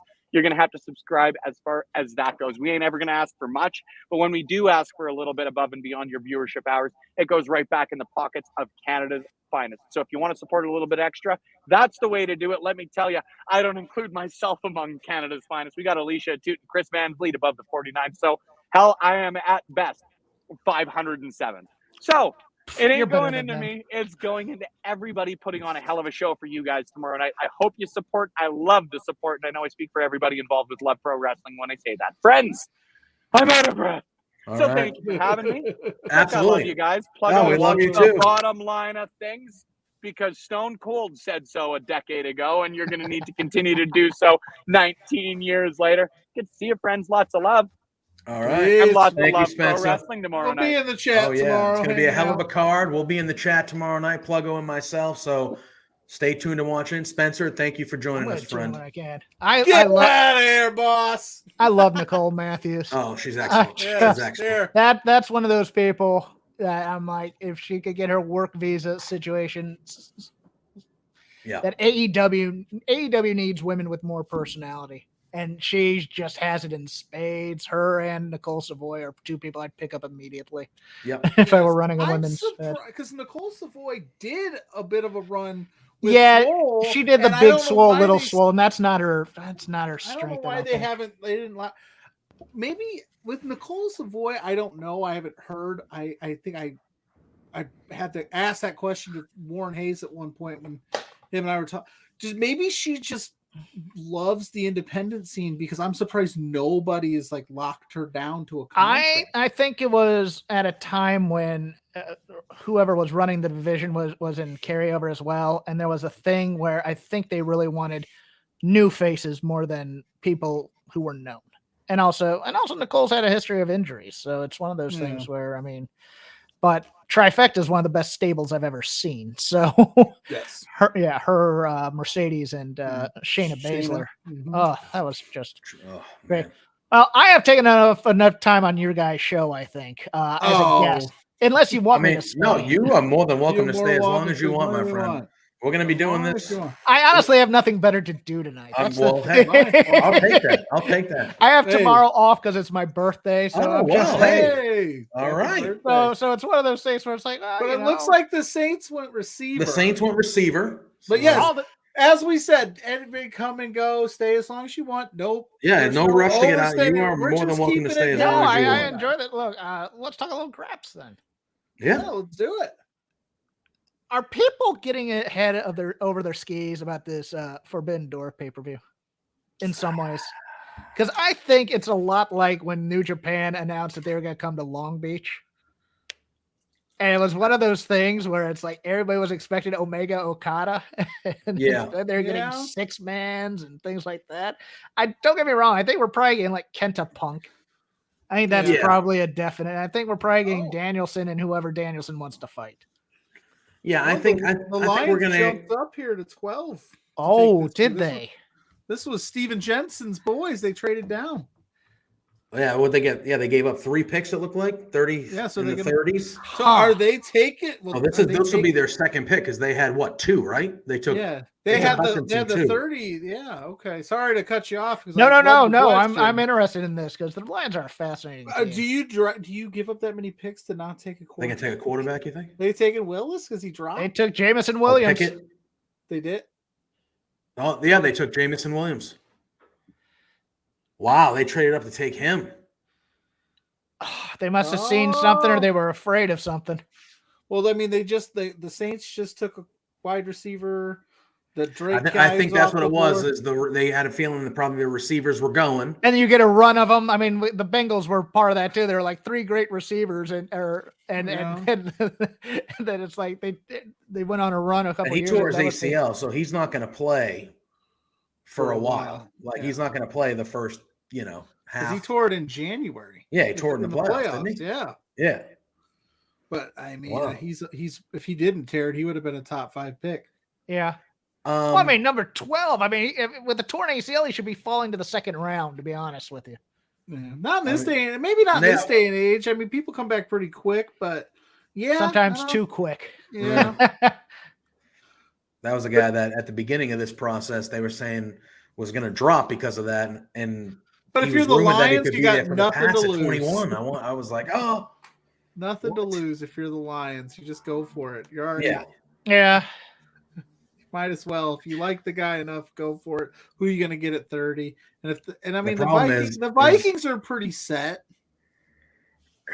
I mean, they're better off than the Lions are. Who's going to throw this guy the ball? That's the problem. Jared Goff, bro. Yeah, he's okay for now. Yeah, he's okay. He's not. He's a QB1. He's not a franchise guy. But if you are the Lions and you don't feel like there's a Trevor Lawrence in this 3 draft, picks in a row, all receivers. You just start building up and you rent Goff for 1 more year. Maybe you take a flyer on a guy in the late rounds and just see if it pans out. But then wait for next year because I think next year's draft class for quarterbacks is going to be much better.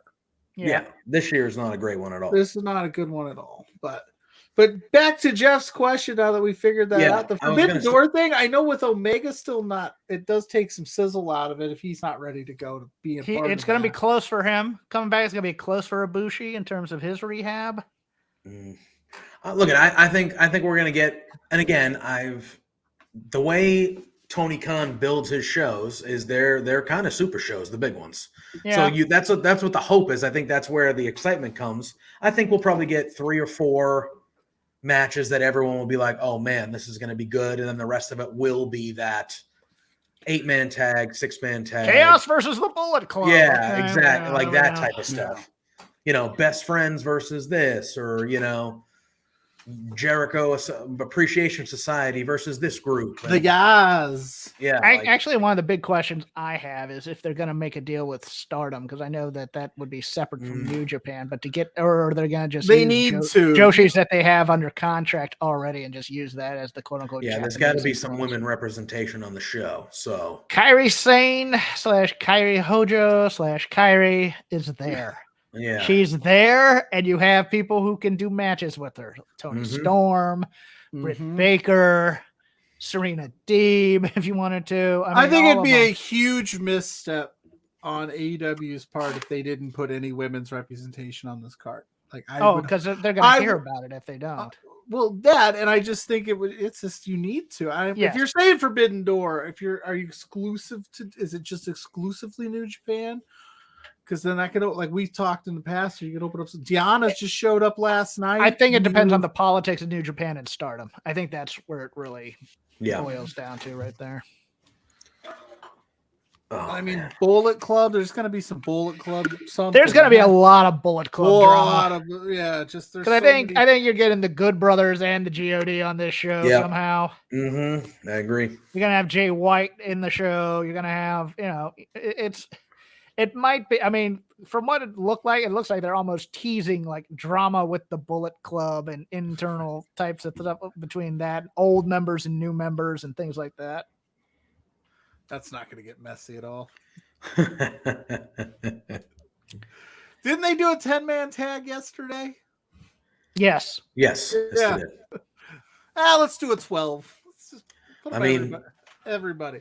There's going to be a few of those multi-person. There always is.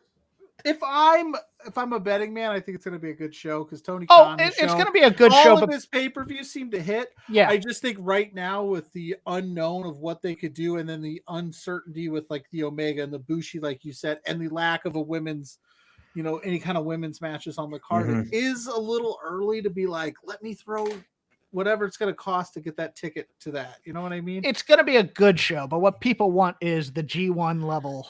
Exactly. Yeah. I think that's what people are expecting. Yeah. And I don't know if we're going to get that. Right. And I think when I say that, you're just being hypocritical, blah, blah, blah, blah, I go, no, it's one of those things that people have wanted ever since New Japan came to the States. Every single stateside big show they had, they were expecting, they want the 6-star in the Tokyo Dome match on the show. And I just don't think that that's how New Japan views the American market for the most part. They view it as a growth potential, but they're not gonna, we'll see if any of the big four come over. We'll see if Tanahashi comes over. We'll see if Okada comes over. And on the flip side, AEW's got All Out like a month later. Yes. So they've got to focus, and they don't want to blow all the bullets in the chamber on this focus show. Is a problem. Yeah, he's Tony Khan. Focus is a problem. I mean, I had somebody ask me in the DMs, somebody who is known. He goes, "Do you think that Ring of Honor, all this attention to him is taken away from some of the AEW stuff?" And I said, "Kind of." Yeah. I mean, it's becoming very much like from my fandom, Mid-Atlantic 84, where you have like 20 different belts out there, and everybody has a title of some kind. And it's like, I mean, even Punk couldn't keep the title holder straight yesterday when he said FTR were the AEW tag champs. They weren't. And Carb says, do you think we see a lot of New Japan representation on the regular TV show leading up to it? In the build, I think so. Yeah. I think you get some.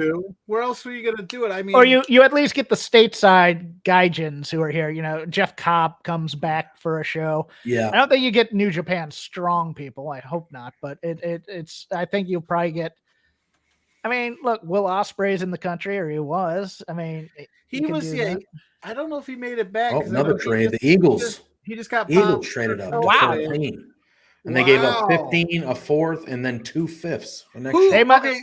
They're going receiver. They got to go receiver. I think everyone's trading up and getting receivers. Yeah, everybody's afraid that their guy's not going to be there when they get there, so they're now moving up. Be on your best behavior, gentlemen. Pluggo's wife is in the chat, so everyone be gentlemanly. I miss this Pluggo. Much love, honey. Prairie Pro Wrestling says Okada versus Danielson is really my biggest hope. Yeah, if you're trading up in this draft, then it's got to be a high impact position. Well, there has to be somebody you want, and you're afraid that he's not going to be there. That to me will be it. I actually think that Danielson's going to be mixed up somehow with Zack Sabre Jr. I think either in a tag match with Mox and Taichi and ZSJ, or 1-on-1 to do the Dave Meltzer technical wrestler special. Yeah, because those two have been trading it back and forth for the last 10 years of best technical wrestler or something. So. That makes sense. That totally makes sense. And Tony loves his internet booking.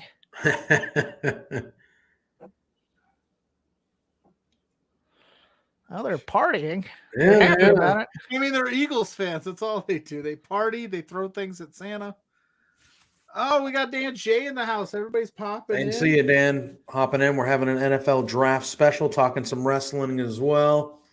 Yeah, the Eagles traded up to take this pick. We'll have to see who they're taking. I'm now intrigued. I'm interested who they're going. They're locked in with Jalen Hurts, I think. But so it won't be Mills here. Last time we saw a quarterback not taking this, it was EJ Manuel went 16th to the Bills. Remember that? Oof. In my younger days, the pick is in, so I won't talk. But I got a story on that EJ Manuel guy. I'll tell you how much I know about football. I thought he was going to do well in the NFL. Mrs. Pluggo says, Santa, it's time to break out the Christmas trees. Yes, honey. Jeff, I have 4 Christmas trees in my home. My parents never take theirs down. They just take the decorations off and move it into the corner. Oh, you just spoke Mrs. Pluggo's love language. I think she's a fan of yours now. I'm like, Mom, are we going to put this away? No, too much work. We almost did a Valentine's Day themed Christmas tree just to keep it up year round. And then they went defensive tackle. Okay. This guy better be good. I mean, if you got picks to burn, like I said, and you like the person, go for it. Georgia, yep. Georgia, Ohio State, Clemson. Tackle. Look at that suit. We got our friend Joel Pearl saying Jeff Hawkins on a Twitch channel. Hey, Joel, just talked. Joel, come in here and talk some football, even though you know nothing about Joel, it. Hey, somebody send Joel. Yeah, send the link to Joel. Joel can hop in here if he wants. If you want in, Joel, we'll talk. We're talking wrestling. We're talking New Japan Forbidden Door. I was going to tell you about EJ. So back in the day when I got started in this whole game, I started as I was a sports guy, and I did a fantasy football spotlight piece for a fantasy football website long time ago. I don't even know if they still exist. You have to book a haircut. Just walk into the barber, you fool. Yeah, I got to book haircuts where I go too. I'm bald. I don't have this problem anymore. You got to book. It takes hours to get in, but I had predicted that EJ Manuel at one point was going to be a breakout fantasy football player, and he was trash. Hold on, you live in I live in Los Angeles, fool. I live in the place where you book a bar shop there and you go to like Floyd's where they give you like a beer or a root beer or something like that. Yeah. They have a bar to, before you go into the chair. Yeah. That's probably your bougie type of haircuts, Joel Pearl. That's what you're using your child's college fund for bougie haircuts. But luckily, child's so new, he's got time to make that college fund up. Yes, exactly. Be bougie for a little while. I have yet to see one sucker. Well, I'll fall on the ground and hold my knee if you'd like. Good Yeah, you gotta around here. I live in South Bend, Indiana, over here, and it's tough to get into just great clips, let alone somewhere bougie. Like I actually like soccer. They're like it's gonna be a 14-hour wait. Soccer as well. Look at that suit. Who told that dude? Like, look, rock the sash looking thing. Virginia won the national title all 4 years I was there in soccer. Bruce Arena was our head coach. Head coach of the national team. Yeah. He is now the head coach of my New England Revolution. Is he? Because I knew he was with the Galaxy for a while, but I thought that was as a coach, and then he went as a consultant. So they made it to the championship last year, but they lost. But he's the coach of the New England Revolution in the MLS. I like him a lot. He's a nice guy. Yeah. And then the Ravens. Oh, God, I hate the Ravens. Boo! Yeah, I was gonna say. The good thing is, me and Jeff are gonna get along when it comes to football because my 2 least favorite football teams are the Pittsburgh Steelers and the Baltimore Ravens. Being a Patriots fan. The pick is in, but DJ Carb said he's got a shop for me. Right? Oh, there you go. Get a nice little haircut shop for you. Nice talk, man. Because sometimes Mrs. Pluggo likes the clean. Oh, all right. How about this? He says he can coach semi-pro in Canada. That's not bad. That's not bad. Yeah, semi-pro. That's a great. It's money. Get paid. Yeah. Always. Oh, you say Semi-Pro is a good movie? Good movie. So Ravens are on. Wait, is that which Semi-Pro are we talking about? The basketball one? Okay, I was thinking the football one for a second. Why do you hate the Ravens? Because I'm a Patriots fan, and they're one of the rivals. Plus, I hate John Harbaugh, little bitch. The original Browns, as I call them. Yeah, I'll say it. John Harbaugh, whiny bitch. That's right. A little bit, yeah. That's right. Good coach. Good coach. Can't believe they fired Wink Martindale, though. That dude. I know.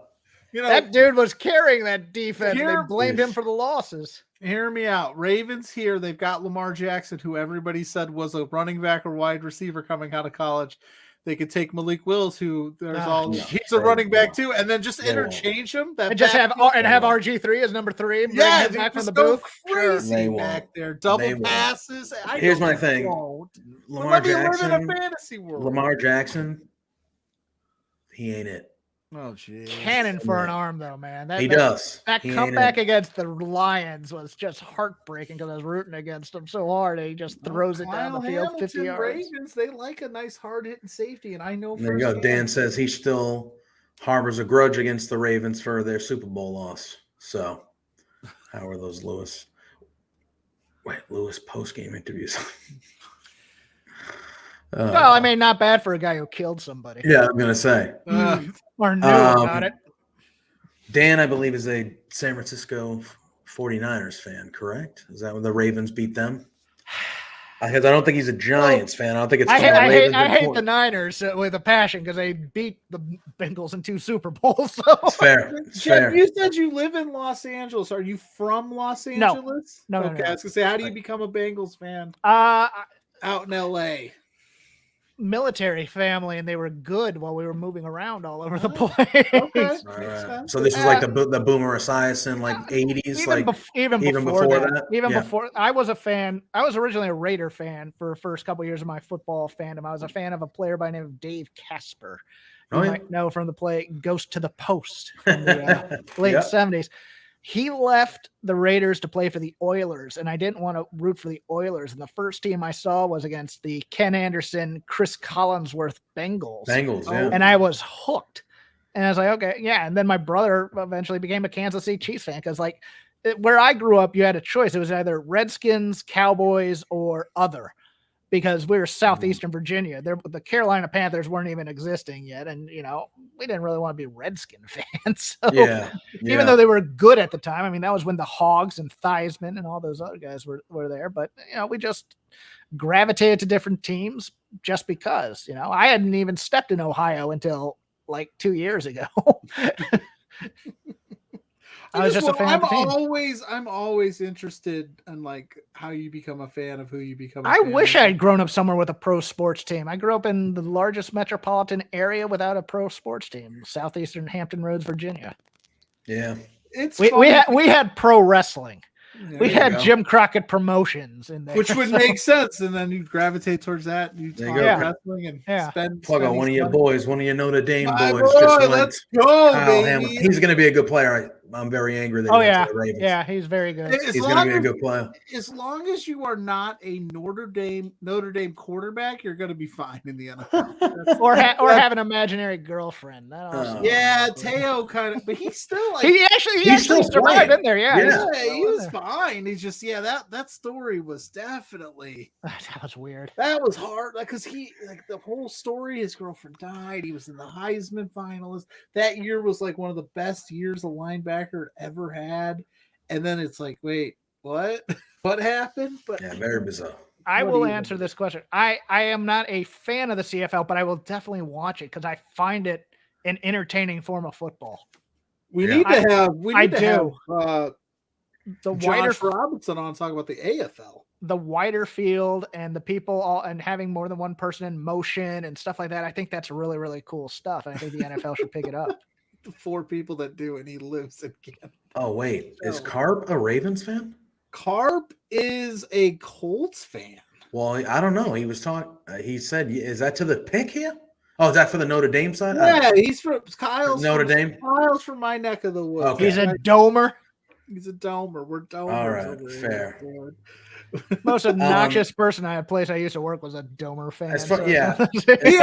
We are hands down the most hated college in the country. I don't know. I don't know about that. Florida State's pretty hated. I would say you're people talk crap about Notre Dame a lot. their boosters are obnoxious because they think they should win the national title every year. That's my thing is they have great years and everyone thinks their fans are like, oh, and it's like, no, you're going to be in the first round. You're going to lose by 30 points. And then that's what's going to happen because that happens every friggin' year. You and Oklahoma are going to fight for the right to lose big on that first weekend of the playoffs. Yeah. Congrats, you're there, but you're never sniffing it. Not whoever comes from that conference. And how about I live, literally 5 minutes from the stadium. Like I'm right here. Yeah. You're an Indiana kid? Okay. Yeah, I'm right here. Notre Dame. It's like right there, backyard. I don't know if there's another college town in the country where like most of the city divided. Like there's a huge following of people that just can't stand Notre Dame. But obviously, I don't know if you're in Lubbock, Texas right now, is there that mass amount of people that are like, I hate the Longhorns? Like people cannot. Austin's pretty. It's such a big city, and the college takes up like the part over here, and then everybody else is over here. I don't know if they hate it, but they do hate game days. No, yeah, game days around here get tough. Oh, I can imagine. You live that close, like it must be a shit show. The creator of Shake Them Ropes lives in South Bend. No, yeah, Rob McCarron. Oh. His wife's a domer, so tell him to come on over. Well, the thing about college is because like Charlottesville on game day was a mess because there's only one road in and one road out, and so on game day, if you weren't on the road early, you were in trouble. The problem that we have, Keon Green, they didn't go quarterback. I thought Texas maybe you go quarterback there. The problem with South Bend currently is that they're building and they're doing a great job. The city, they're like making it more of a destination around the stadium. So they're putting in a lot of apartments, a lot of restaurants, a lot of tourist attractions to keep you in. We just got a casino not too far too. So there's been just near the Catholic college, we have a casino. Yep. So there's a lot of construction. So there's a lot of like a mess right now, but once it's done, I think it'll be better in and out. But yeah, it's nice. Like I have an uncle that lives 2 minutes from the stadium, so I just park at his house and just walk over. I don't have to pay for parking. It's good setup. I got a good setup over here. And because then there's always tickets available. I am interested, as much as I hate them, I'm interested in the Cleveland Browns pick this round because we know that they're not going to have a quarterback. Well, they're not going to have Deshaun, I don't think, for most of the year this year. But that's why they still got Baker Mayfield, bro. I know that, and I'm just like, I'm thinking they got to trade Baker during the draft, don't they? Yeah, maybe they draft a kid. I think the whole league knows they have to trade him, so they're not going to get anything. Yeah, anything. That is true. He does, and I think that's why they're. Yeah, he said he worked at a Notre Dame bar across from campus. He had 20,000 people crossing. Good. That. If you're the Commanders, do you? No, they just picked up a guy. How many? Wentz. But how long is Wentz going to be your guy? Yeah. If he's the guy, I didn't mind Heineke. I like Heineke too. I don't mind Heineke. He just he got banged up a lot. He had no line. He had no protection for him. Which that makes me worry because they got Carson Wentz. All heart, though. They got Carson Wentz, and if you don't have an O-line, he ain't making it far. He's already fragile. No, maybe they might take a quarterback second or third round. Yeah, I think they go linemen here. I think they should go linemen. They're going to beg for Mayfield to stay and get them 9 games in whenever Deshaun gets back. Because he's out for at least half the season. There's no way. If you're Baker, though, you have to. If you're the Browns, if they go to you like that, you're like, no, I'm good. I'm going to hold. You Browns that up so bad. You were like, maybe we're in on Deshaun. No, we're not. Oh, Baker, you're our guy. Oh, you won out. Oh, wait, we got Deshaun. Wait, you guys. They did Mayfield dirty. And I hate the Browns, but I like Baker Mayfield a lot. I like Baker Mayfield too. I actually think he's okay. I think he's a good. I think it's another O-line thing, and they were always scripting him to naked bootleg out, and he'd just get killed every time. I know Odell Beckham like thrived after he left Cleveland, but he wasn't exactly helping his case in Cleveland. No, he wasn't. I know that it was they put it all on Baker, but like OBJ looked super disinterested most games. I know he wasn't getting the ball, but I mean, the Browns they were a run team.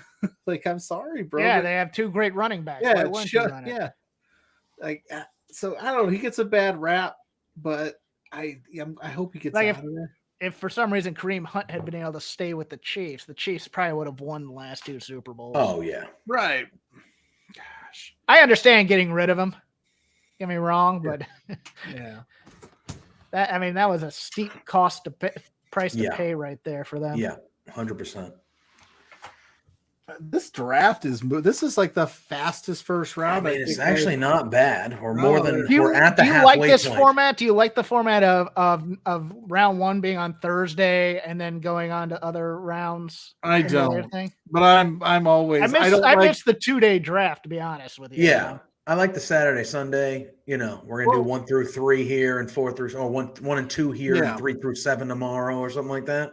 I mean, if you wanted to do the Friday night, well, Friday night's a dead spot to do your prime. I get why they do it on Thursdays, but yeah, I enjoyed because my birthday's usually right around it, and so I would just take the weekend off and just spend it watching the draft. Like, I'm a fan of one night WrestleMania. I don't like 2.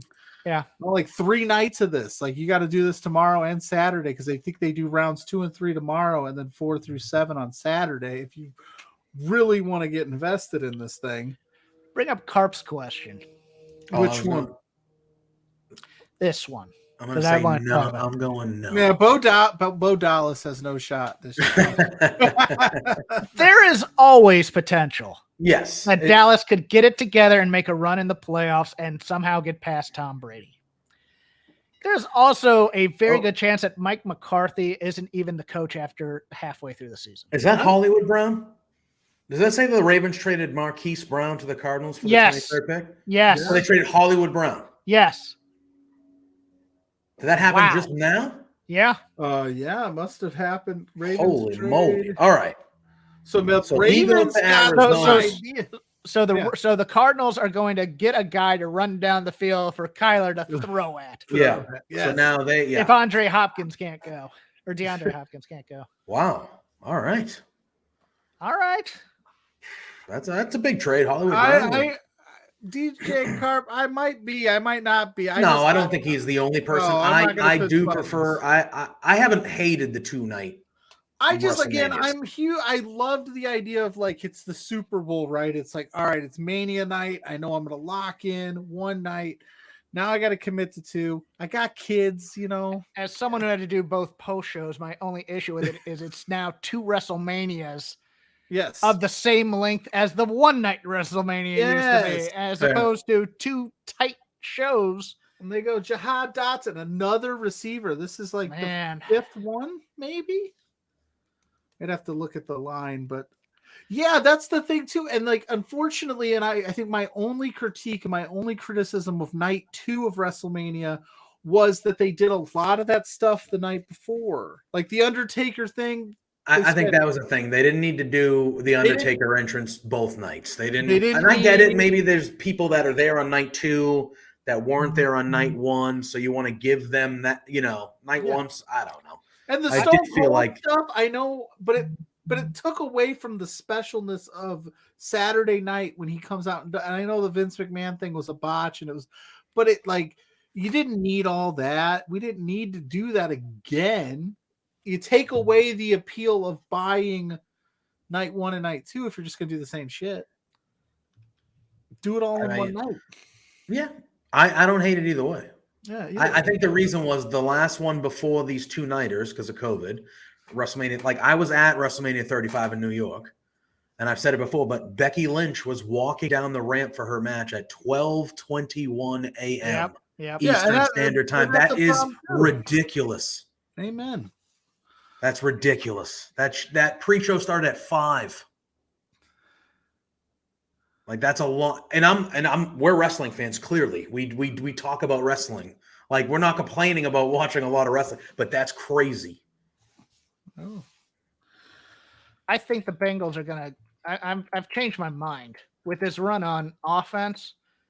I think they might overreach for the tight end from Ohio State, Ruckert. Boston College. Yeah, That's a guy that was rumored to be on the Patriots short list.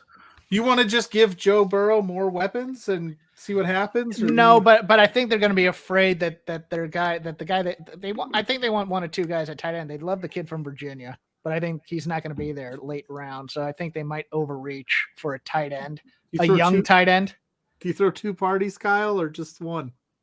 Well, I said having a night. Well, I think if you're looking at that, then just have Mania on Saturday night. I get it, the Sunday thing's tradition, but if people got to work on Monday morning, I would be okay with a one night Mania that if they switched it to Saturdays. Yeah. And again, I don't even complain. Like I'm still going to watch it. Like I went to, it's fine. Yeah. I just think that one was like today.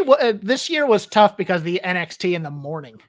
Yeah. For me, because I wanted to watch both, and it's just like I had to watch Mania, but I wanted to watch NXT. Well, that and they did SmackDown on Friday, and then they did the Hall of Fame after SmackDown. Yes. So if you're trying to trying to be a completist, you are exhausted. I mean, I've done. And then Thursday night, if they didn't have anything Thursday. I've done the indie show Friday, NXT Saturday, Mania Sunday.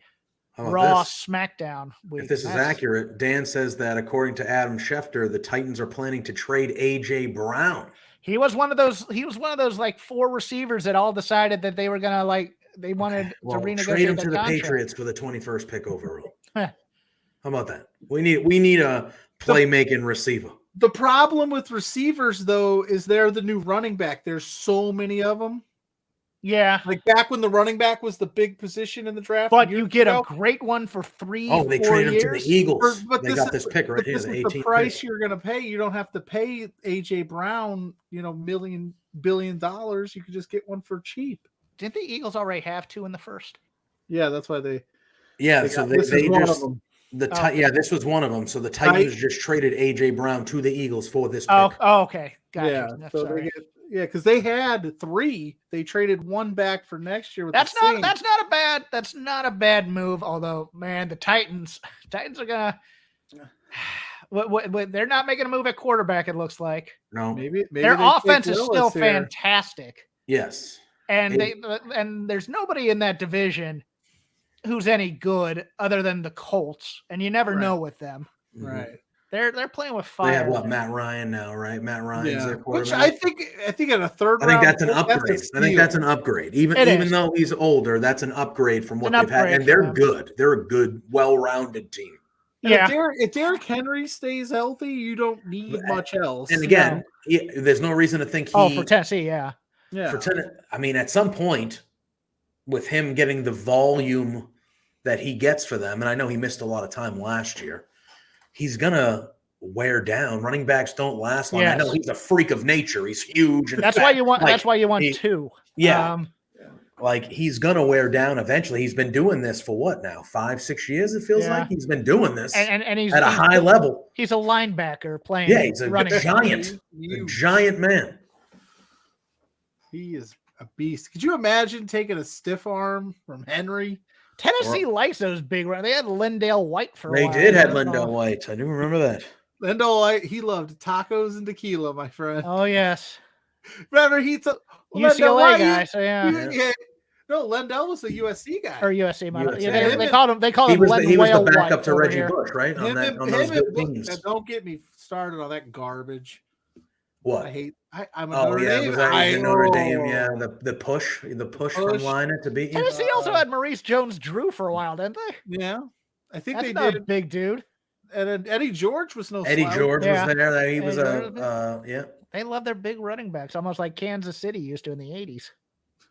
Well, the Patriots usually always have a big running back in today's game. A little guy for every Darren Sproles, there's 30 dudes that got just injuries left and right. I love me some fullbacks, but those don't exist anymore. The Patriots are one of the only teams that literally still run a fullback offense. That's why they loved Burkhead so much. My guy. Fullback offense, the Patriots, because Belichick runs an offense from 1948. Who's that dude from San Francisco? He's kind of a fullback. Oh, yes. Juszczyk, Kyle Juszczyk. Yeah. So there's like 2. But love him. Mike Allstott, the only fullback in history to make a video game cover. Push. The Bush push. Yeah, we don't. We, dude, I. Yeah, you that know, like I that's still- like it's all right. I'm a Red Sox fan, so I Yeah. was in 2003 when Aaron Boone hit the home run. I didn't go to school the next day. Yeah. I That woke up. I told broke my mom, my I was heart. like, "Yeah, I'm not going to school. I don't want to talk to anybody." That's one of the I don't wanna few. talk to That's one of the anybody. few sports moments in my life where I'm just like, yeah, I don't like Brandon. Yeah, I don't want to talk to anybody. The Eagles, man, they're going, and then they just took a. All right, so you know what this means? The 21st pick, the Patriots need to go get Debo. Damn it! I was telling Pluggo all day. I'm like, it's going to be 10:30. The Patriots are going to get their pick, and I'm going to be like, here we go. And like every year, they're going to trade down, or they're going to take a late second round projection take a at center. 21. And I'm going to be like, fuck it. Yeah, all right. Yeah. No, Try to get Kuiper's excited over like- some guy never fucking heard of before in my life. Mel Kiper's like, I didn't even have him on my big board. Like I had, he who? was the third round. I'd be like 21 overall. I Let's can't go. imagine- He actually didn't play football. He played lacrosse at Bucknell. Or something Exactly. like That's that. what it is. Oh yeah, he was actually actually on the swim team. He was actually part of crew at Harvard, and he decided to Like, play, it's like, what the hell? play for the draft. Typical Bill Belichick guy. just saw He's a Belichick something guy. Two-sport athlete. He was Oh, a it wrestler. would be Harvard. It would be some small community college JUCO like the God. former defensive coordinator Rochester Polytechnic Institute. Unbelievable. I've been I a Patriot can't fan my imagine whole life. what a They have Patriot- traded up in the draft once. I should just ask you because it never happens for you. You never get that big splash pick. You just get that, and you just go. But you're not mad about it because you know it's going to work out. Because Now it's starting like they need to. They had a good. So the Patriots had a good draft last year. We got 3 starters. We got Mac Jones. We got Christian Barmore, who's that unreal defensive tackle from Bama, and we got a running back. So we had a good draft. We can't do the misses anymore because we don't have Tom Brady as a Band-Aid to make all this shit still work. Actually, I take that back. The Patriots are probably scouting college quarterbacks to see who they convert to other positions. Exactly. Oh, he's a college quarterback. We're not going to convert him to safety here. We'll see how he does. Is there any white receivers available right now? Let's be honest. All right, who's Clemson have one? They always Clemson always has a white receiver. Who's the next Cooper Cup? Traylon Burke. So you trade a receiver to draft a receiver? Oh, look at that! Yes. Yeah, AJ Brown immediately got a 4-year, $100 million extension. Good God! Well, the Dolphins gave Tyreek Hill quarterback money. They gave him $30-something million a year. That was ridiculous. But if you're the Dolphins, you're doing that as of like, hey, listen, it's one of those weird I'm trying to think of the name. I'm thinking what the Chiefs are doing, trading Tyreek Hill, to be honest with you. I mean, he's at least 3 or 4 years from losing. They traded Tyreek Hill to get Juju Smith. But no, I'm trying to think of there was when the Texans or somebody. I'm not even going to try to complete the thought. Finish But your question. basically, I think Tyreek Hill, that signing him that big money is like telling other free agents like, hey, we're spending this year. Yes, come to Miami. Personally, And he'll Tom be Brady's, the guy. I told you this. Tom Brady's going there next year. Yeah, That's where he'll be the guy. You think he's going to Miami? I do, and he's going to own part of the team. That's what's going to. I think Brady wanted to go to Miami this year. That's why he retired, and that's why he's going to finish. He's going to finish 3rd or 4th in the AFC East. But not if he goes there. If he goes there, they'll be first in the AFC because he's no, they won't. Brady. Not the Dolphins. Not the Bills, but they'll be better than the Patriots and the Jets. Does he want to play? If with Tyreek Hill, Tom Brady, they're going to bring Sean Payton in as the coach. Yeah, it's going to happen. Is AJ Brown worth $100 million? No. AJ Brown. I mean, if he stays healthy, he is young. He's not old. Yeah, he's like 26. Is he still on his rookie deal? Yeah, I think so. Yeah, I think all these receivers who decided they wanted to renegotiate are on their rookie deals. I think Debo is still on his rookie deal. Yeah, and they just Debo, and they all decided at once, hey, we want more money.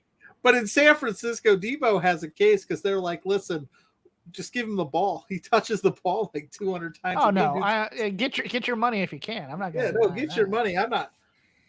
Julio Jones and Steelers have the pick before us because I just hate the Steelers. Oh, my least favorite team on earth. I played against their coach in high school. Really?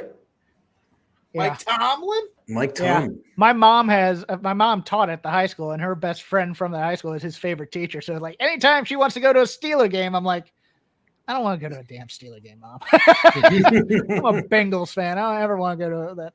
Well, how did you do against Tomlin? Do you get to say like I killed it?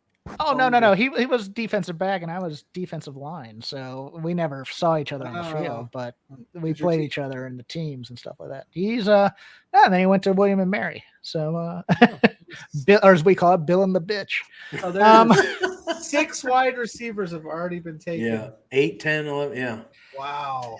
And then everybody's seeing all these offenses on the field, like the Rams and the Bengals, and they just think we need more weapons. And I disagree somewhat. And Belichick's sitting there going, love it. Give me all the defensive, give me the linemen and the defensive guys. Let them drop to me, please. Oh, God. I want Belichick to draft a fat safety. Pop Couture. Pop Couture coming in here saying the Giants. Slow your roll. Have you been drinking? I wonder what team do you think he roots for? I can't say shit because the Giants are the only team that literally are my kryptonite, so I can't say anything. So Giants Patriots Super Bowl this year. You like your odds? I do. Yes, I do. But I liked my odds both other times. The second time, I was one of those 80. I mean, whatever. But I was one of those fans going, I want it to be the Giants. I want to pay them back. Oh, you want to pay them back? For ruining their perfect year. That team in 2007 is still the best football team I've ever seen in my life. Like, but they lost, so it's never going to be. Yeah, but exactly. On the field, they beat the Buffalo Bills 52-10. I'm going to show my age. But like the 92-93 Suns were the best basketball team I had ever seen, and I loved them to death. And they lost on that Paxson 3, and you're just like, there they go. Nobody's ever gonna remember them. But anybody think Chuck is starting to lose his memory because he keeps forgetting all of the great basketball teams he's on when he shits all over like Kevin Durant? Well, he should shit on Kevin Durant because Kevin Durant. No, but he craps on him for the super team thing, and it's like, bro, he was on Houston. I mean, the Houston thing. I'm a Rockets fan. Houston was a super team. Then they tried to win a championship. And then they choked, and that breaks my heart. But yeah, like, and then the Sixers were. I mean, I know that he was drafted to the Sixers. He was traded to the Suns. So I know, but I'm just saying, still good teams. Everybody needs help. Jordan had help. They all had help. The Jordan teams, besides Jordan and Pippen, were naturally drafted to that team. No, Rodman they got in free, like through trades or free agency or however they did it. Pippen was a supersonic. Yeah, Pippen was drafted by the Sonics. Pippen was drafted by the Sonics. But he was still, that's one of the great what ifs to me because that Sonics team that drafted him had a murderer's row of players. They had Tom Chambers at his peak at the time. They had Michael Cage. They had Dale Ellis. They had Xavier McDaniel. And they had a loaded roster at the time that he was drafted. And you're just like, man, what would have happened? That Sonics team probably could have gone all the way. And they'd probably still be in Seattle. Oh, jeez. I don't know. I saw there's a documentary out there about saving the Supersonics, and that's like the big if is like if that team would have been any good. Yeah, or if the Kemp Sonics had won. Yeah. But if they would have been that good, they wouldn't have got Kemp. Oh, this was a guy that might have dropped. Damn it. You know? This was a guy that was, again, linked to the Patriots as well. This Trevor Penning character. Well, maybe this is the part of the draft where everybody's like, we got to do the Belichick thing. All the weapons are gone. North Iowa. I cannot wait. We're going to draft a punter. That's a Steeler pick, though. Offensive lineman from Northern Iowa. We are going to draft a punter. Woo! He can pancake some mothers, though. I'm watching his thing on ESPN. He is. Who's he playing, Jack? That's true. He's playing Division I AA or whatever. 2A. Guys that look like me. That's why I was like, oh, Malik Willis is pulling out these big numbers. I go, he plays at Liberty. Yeah, well, I mean, he was in the Alabama or Georgia. Which one was he at? Who? Malik Willis. I think they played. No, he went to Texas A&M. Oh, I thought. Okay, I knew he transferred some. He was somewhere. Yeah, he was somewhere big and transferred to Liberty. Yeah. Yeah, we were saying that earlier that he brought out like he even at the beginning he brought out Raiders players to be like, all right, we're like, here, and the crowd was like, we don't want to hear your dumb ass. Get out of here. We don't like you. We don't like you, Roger Goodell, you piece of garbage. How do we feel about a full season for Ridley for suspension for gambling on FanDuel when every other commercial is bet on FanDuel? Well, I'm fine with it only because that's the big thing that they hammer on the road to not bet. Yes, agreed.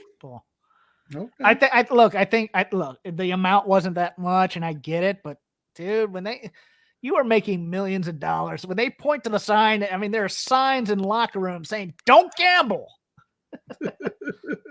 True. On both the college and the pro levels. The Steelers pick is in. They are flying through this thing. Oh, I was wrong. Malik Willis was Auburn. Thank you. It was Auburn. So the Steelers have back-to-back? Who the heck did? No, that was the Saints. Oh, that was the Saints. Okay, my fault. Who did the Auburn Tigers have that would have been better than Malik Willis? That Stidham?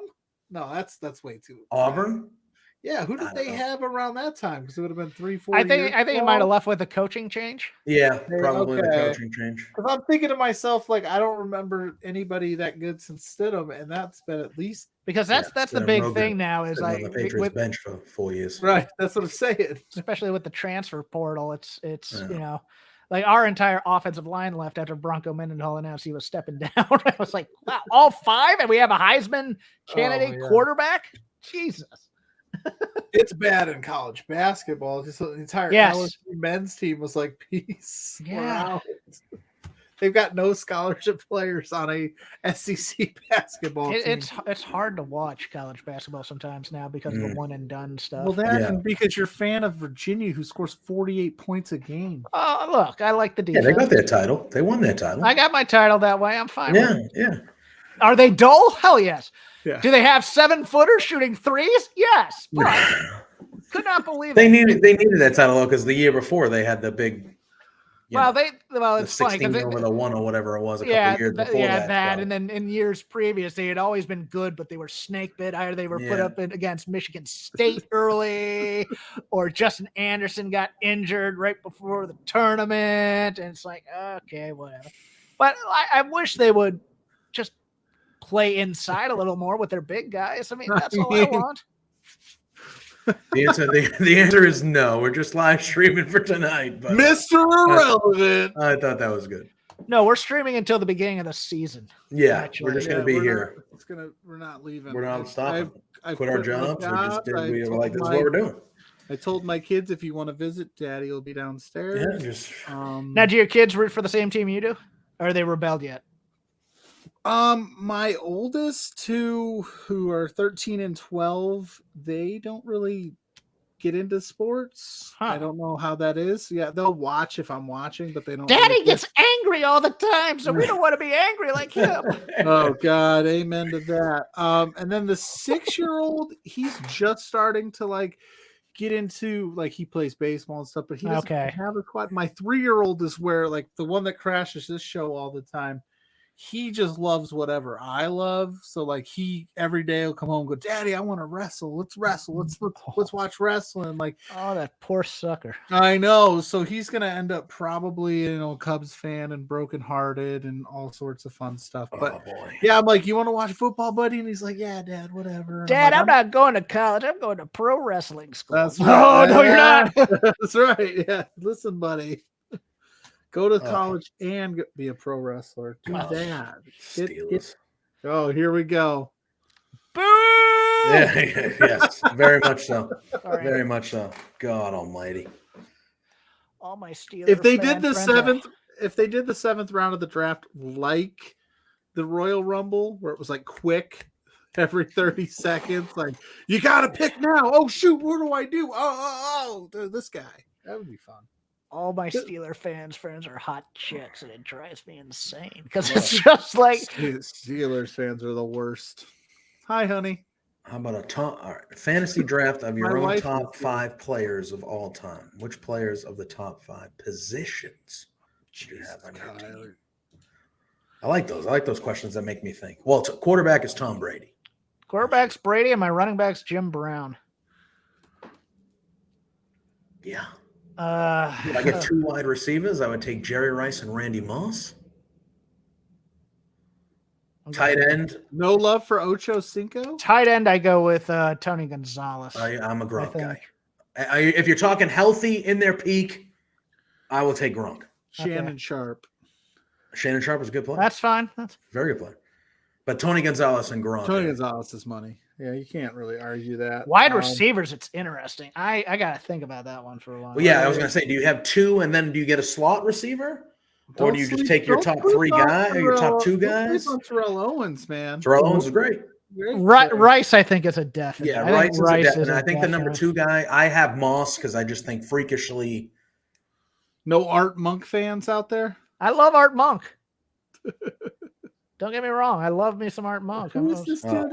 Franco Harris. Is that Franco Harris? Reception. Okay, I thought so. Oh, they took him. Who? Kenny Pickett, the quarterback from Pittsburgh. Oh, snap. I just talked to they took him. Steel City. In 2 games. Yeah, in 2 games he was. Mitch Trubisky is on the clock, kids. I just talked to the Steel City Bruiser a little bit ago, earlier today, and he was pretty consistent that he was fully behind Mitch. I said, "You gonna take quarterback?" And they said no, he's gonna go defense. So I'm interested. I was surprised. I was taking his word for it. He's a Steelers fan. That's his wrestling gimmick as well. Oh boy! Well, I might take Drew Pearson as my second wide receiver. All right. I'm just thinking there's a lot of guys to take that are great. Don't get me wrong. I mean, I'm going to take Justin Blackman. I mean, Moss is a good one. Moss is a good one. Shut up. I thought that dude was going to be phenomenal. Calvin Johnson, you could take. Kenny Pickett. Yeah, that is a Steelers pick. He was Pittsburgh. Yes, Pittsburgh. Well, no, that all I heard during the Pittsburgh Virginia game this year is how the Steelers want this guy. Steelers want to go. He's not going to be available. Yeah. He's a Steeler quarterback. Fuck. I have no problem hating that guy. I'll hate him for the next dude. decade. He's what, 6'4", Yeah, stand in the pocket, built long. tank. He's Roethlisberger. I know, and I hate that because he couldn't tackle. He's actually, you know what? He's more like the Buffalo Cube. Yeah, because he can run. Yeah. Well, Roethlisberger could run when he first got into the league, and then he liked food. In addition to sexual assault in a restroom. I was going to say. Maybe actually, Rice and Moss would probably be my picks, to be honest with you. Right, and then if they allowed me to have a slot receiver, are you going for a real slot, or are you just going for a third wide receiver? No, I'm going to go for a real slot. TJ Houshmandzadeh. No, he was a real. Well, receiver. don't troll me with Bengals, please. I mean, they're great Bengals receivers. I am a huge fan of Chad Johnson. I'm not even making that up. He's one of my good. favorite players. Slot receiver. For me, it's between Prohl and Welker, and I'm probably go with Prohl. You're gonna go with Prohl. I like Ricky Prohl a lot. Julian Edelman. Although Edelman was good. Edelman was good, but he was more of an outside guy. I think just because he was little and white, unfortunately, they lumped him in with the other like Welker and stuff. He was more of an outside guy than you think. Although I consider Cooper Kupp kind of a slot receiver. Yeah, I do too, and I think he is in the conversation. And he runs great routes. Both he and Hunter Renfrow. I mean, watching those two live, I was just amazed how sharp their routes were. Yeah. Hunter Renfrow is like he's a good player. He's like deceivingly big. Like he looks like he feels I think he's more of the Edelman type, where he's like a little bigger than people think. Yeah. You know what I mean? That's what I'm saying. Like he's a big guy. Like, everybody thinks he's tiny, but he's Chiefs. I hate when Chiefs are in. Yeah, when players show their fingers, you can see how just Chiefs jacked are up. Gonna draft Mahomes. Oh, the Chiefs traded. See, the Patriots traded down. Sons of bitches. What time is it? So now they're gonna have 30-30. I need to know what the hell we got. Damn it. 23. I knew it. I said 10:30. I'd be sitting here. Jeff, this is the shit that happens on this show. We talk about and the Patriots would trade down. Son of a bitch. Oh man. They better. I mean, I don't know how many picks the Chiefs have. Now, welcome to Yeah, Love Wrestling, where we're going to talk football and everything else. It's a draft special. That's what we do, baby. Kenny Pickett, man. Who did they get? I just don't see it with Pickett. I just don't, and I don't care where he would. I do. I think he's very good. I just don't. I mean, he had a couple good. I could be wrong. I mean, I have been wrong. I think people dismiss him because he played in the ACC, which was a weak conference this year. I mean, well, now I'm waiting until 29. 29. Yeah, that's fair. I've been wrong before, but I don't know. I'm surprised that Willis is dropped this far. He was top. Every projection had him top 10, and then Pickett goes before him. But I mean, this is a Pittsburgh guy. You can't really knock it. They don't need anything else in Pittsburgh, really. They got Harris, the wider Claypool's good. Najee Harris. That's a good offense if you put Pickett in the game. They need some defensive secondary. Well, you can get that anywhere. Yeah. You can find that. I mean, the Chiefs blew the doors off of them in the playoffs. And it wasn't even. I feel like if you're not going to get like a secondary player top half, you can find somebody. Yeah, I mean, I'm a big fan of going down into the second and third round because there's a lot of guys in there. First round is always a glamour pick, and if you're not getting the glamour pick, might as well trade down. Oh, you got a third and a fourth round pick. And they always want more money. You do. No, I'm just kidding. No, I know, yeah. They just do it all the time. They must, like, this is why I don't understand, like, why you do free agency before the draft, because if you're going to do all that work and get Mitch Trubisky in there, and then, or like there was that year that the Bears signed Mike Glennon to $50 million and then drafted Mike Glennon. Right. You know what I'm saying? But then they went and they drafted, who was it? It wasn't Fields. It was the kid. It was Trubisky. Yeah. They moved up to get Trubisky. Right. They moved up and they paid the money. And then Mike Glennon never he saw like the first few games and got hurt and then he never played again. Why did they do the free agency first? Wouldn't you draft, then do free agency to get the players that you need to fill the holes that you didn't draft? Trubisky is the definition of a combine guy to me. Mm-hmm. Yeah, well, because in the NBA, look how tall he is. I mean, he was good. I mean, he's decent in North Carolina, but he didn't scream. Yeah, he wasn't general to me. And then, like I said, that was the only. I think the Bears were the only team that was like, "Yup, we'll draft." They went second. They moved up one spot. They got him at third. One spot. They went second. They were 3. San Francisco was 2. They flipped spots, gave them an extra pick to take Trubisky. Yeah. And I was sitting there going, what are you doing? Because San Francisco wasn't going to take him unless they thought somebody else was going to trade up to get him. Somebody else was looking to trade for him at that time. But I forgot who it was. Might have been Carolina. All right. Well, Green Bay is interesting here because all of the good wide receivers have been taken. I thought they were going to trade for Debo. I know that sounds ridiculous that the Niners would ever take that call, but Dana Point. Oh, that kid is getting just ragdolled by that lady. Yeah, she's crying. That kid is just little baby's crying her eyes out. Mom's just whipping her around. Oh, trust me, Dana Point's a bougie type of place. That's a money place right there. Oh, dude, this is another guy. This guy, Trent McDuffie, the cornerback that was linked to the Patriots. One of the Boston sports radio TV guys. I feel he was talking about it today, and he said if they trade back again and they pull this same crap, I'm gonna lose my mind. He goes because they don't have Tom Brady anymore. You can't be doing this shit every year without Tom Brady. It's cute. And he just goes, and fun when you've got the GOAT at quarterback. Yeah, exactly. He's a big Band-Aid on a lot of things. He just tweeted and he said, "I hope this kid is the second coming of Deion Sanders." Let me ask you this though, JPJ. Do you think Mac Jones is a QB1 or is a franchise guy? I got to see how he improves in year 2. But from last year, he was not the problem at all. I think there was potential there for him to. There were a lot of problems with the Patriots. Don't get me wrong. Yeah. Which is why this is for me. Pop. Yeah, I think it is. I think it's the latest that a BJ Manuel at 16. If you go, am I a Rams fan? No, tonight I am a Panther. No, but in general, are you a Rams fan? No, So I got to explain this to Jeff you Hawk do. and to the rest of the He doesn't know. He thinks he you're doesn't here. know. So He doesn't I don't have like a deep rooted, which is weird in the NFL. I don't have this like deep rooted. Well, you're from Indiana. It's not like there's teams around the Colts, but I didn't really like the Colts. Okay. So I decided in high school, I said I got to pick a team, but the Lions were just god awful, and I didn't like the Bears or the Colts, so I went with the Bengals. Oh dear God, I'm sorry. And it was the Steelers game where they tried to kill Antonio Brown, and they're running, Vontez Burfict and Pac-Man Jones are running off the field before just all that stuff.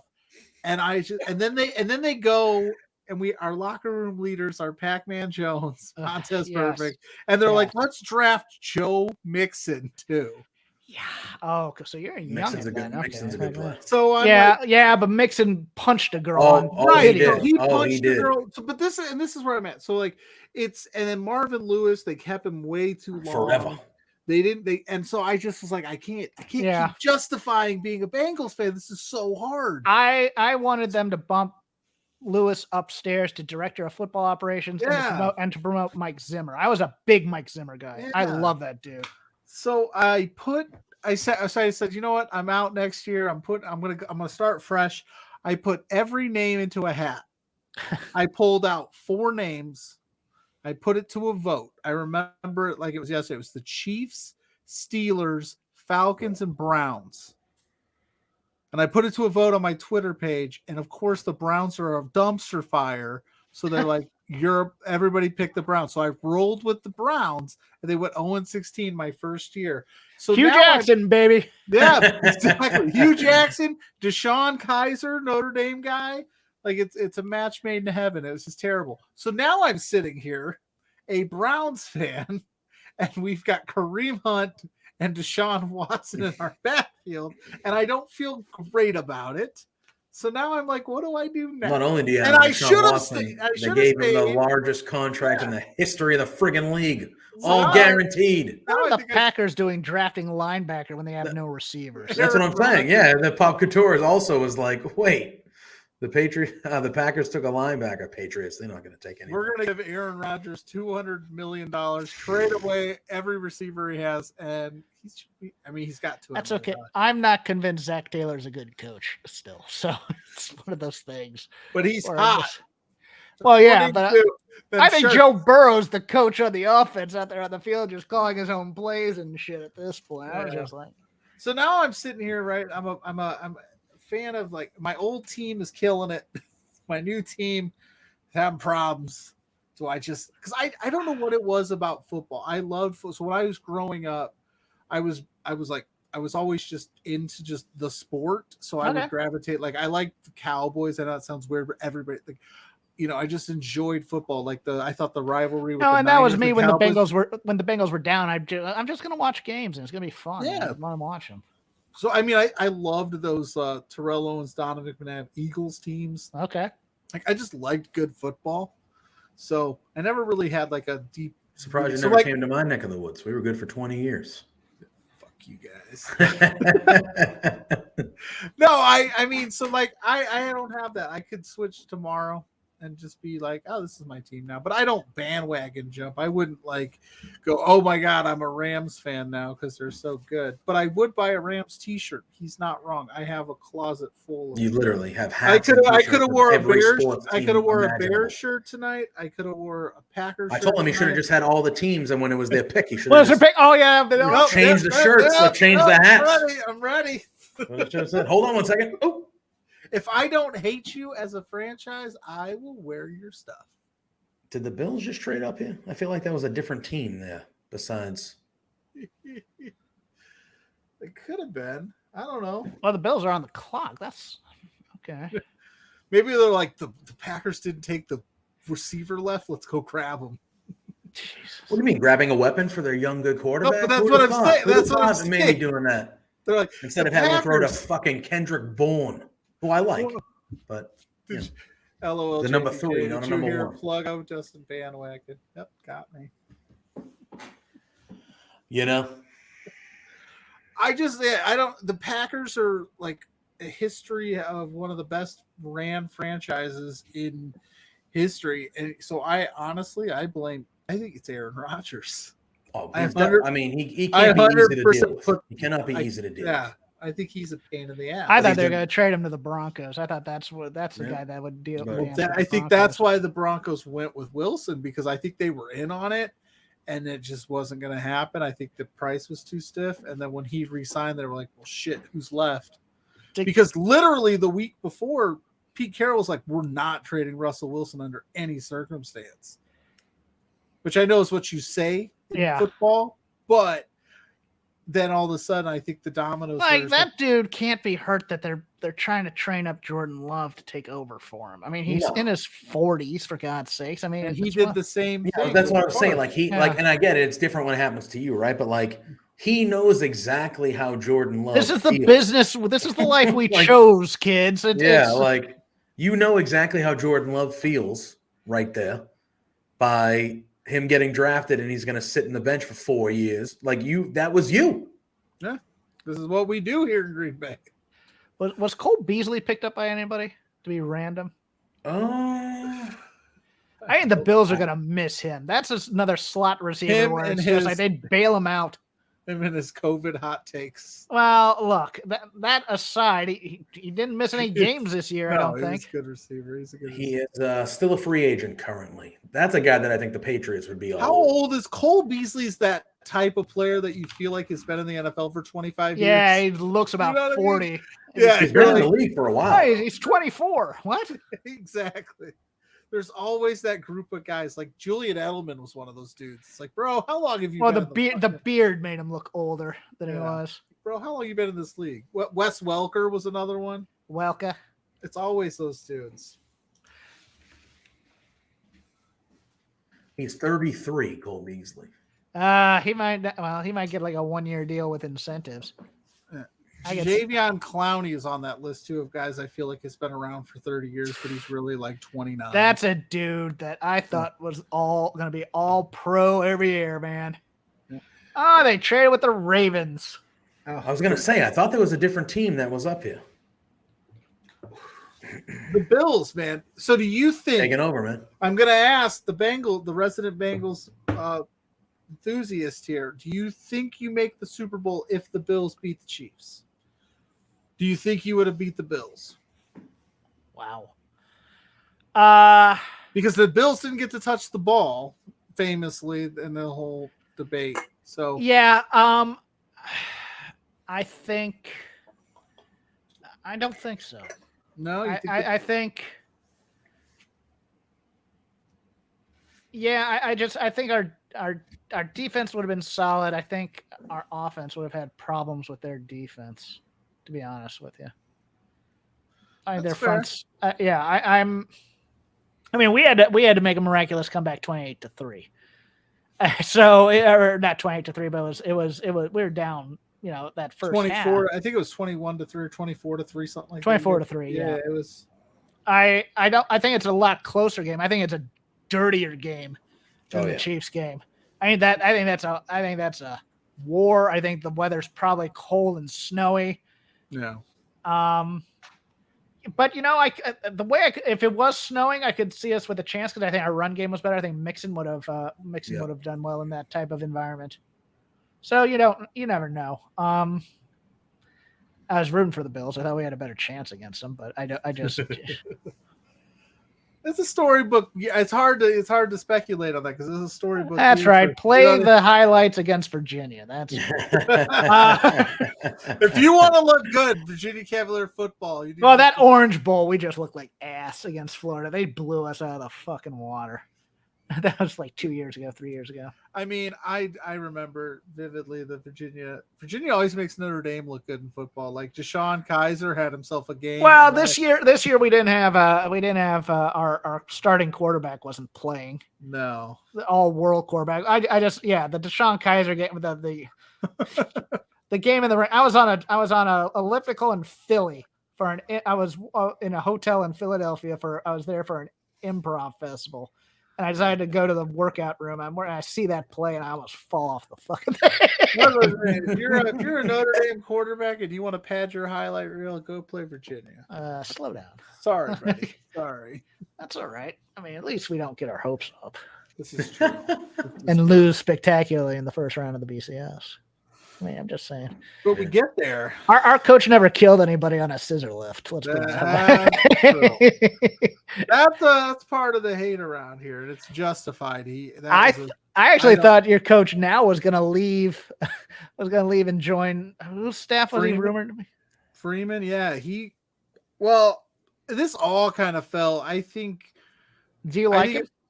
I do like him. I like I like the enthusiasm he's bringing. Brian Kelly, man, like I never was really high on Brian Kelly. I don't think he could coach in big. He's a dick. He's a dick, and I don't think he could coach well in big games. He would never change his philosophy. Like, yes, we would be down 40 points. He's still running the ball. It's like, bro, you got to do something to move the chains.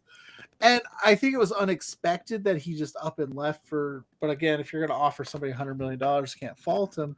But I think if he hadn't left, Freeman would have been gone. Because he's that good. I think he was rumored to be joining Harbaugh's staff. Don't quote me on that. I forgot who it was. If Harbaugh jumped to the pros, that Freeman was rumored to be his D coordinator choice or something like that. I don't think Freeman's going to be there for a decade. I think there's going to be who's the guy from Stanford? Ty Willingham, is that the name? Yeah, I believe so. Yeah. Oh God. Oh, you mean currently? I thought you meant Tyrone Willingham. And I was like, I meant the former Stanford coach who didn't last long in Notre Dame because he was a black guy. I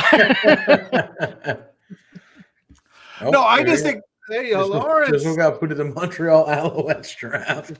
Well, they traded with one of the Rough Rider teams. I can't remember which one, but yeah, they got a plate of poutine for. They drafted Pinball for that dude.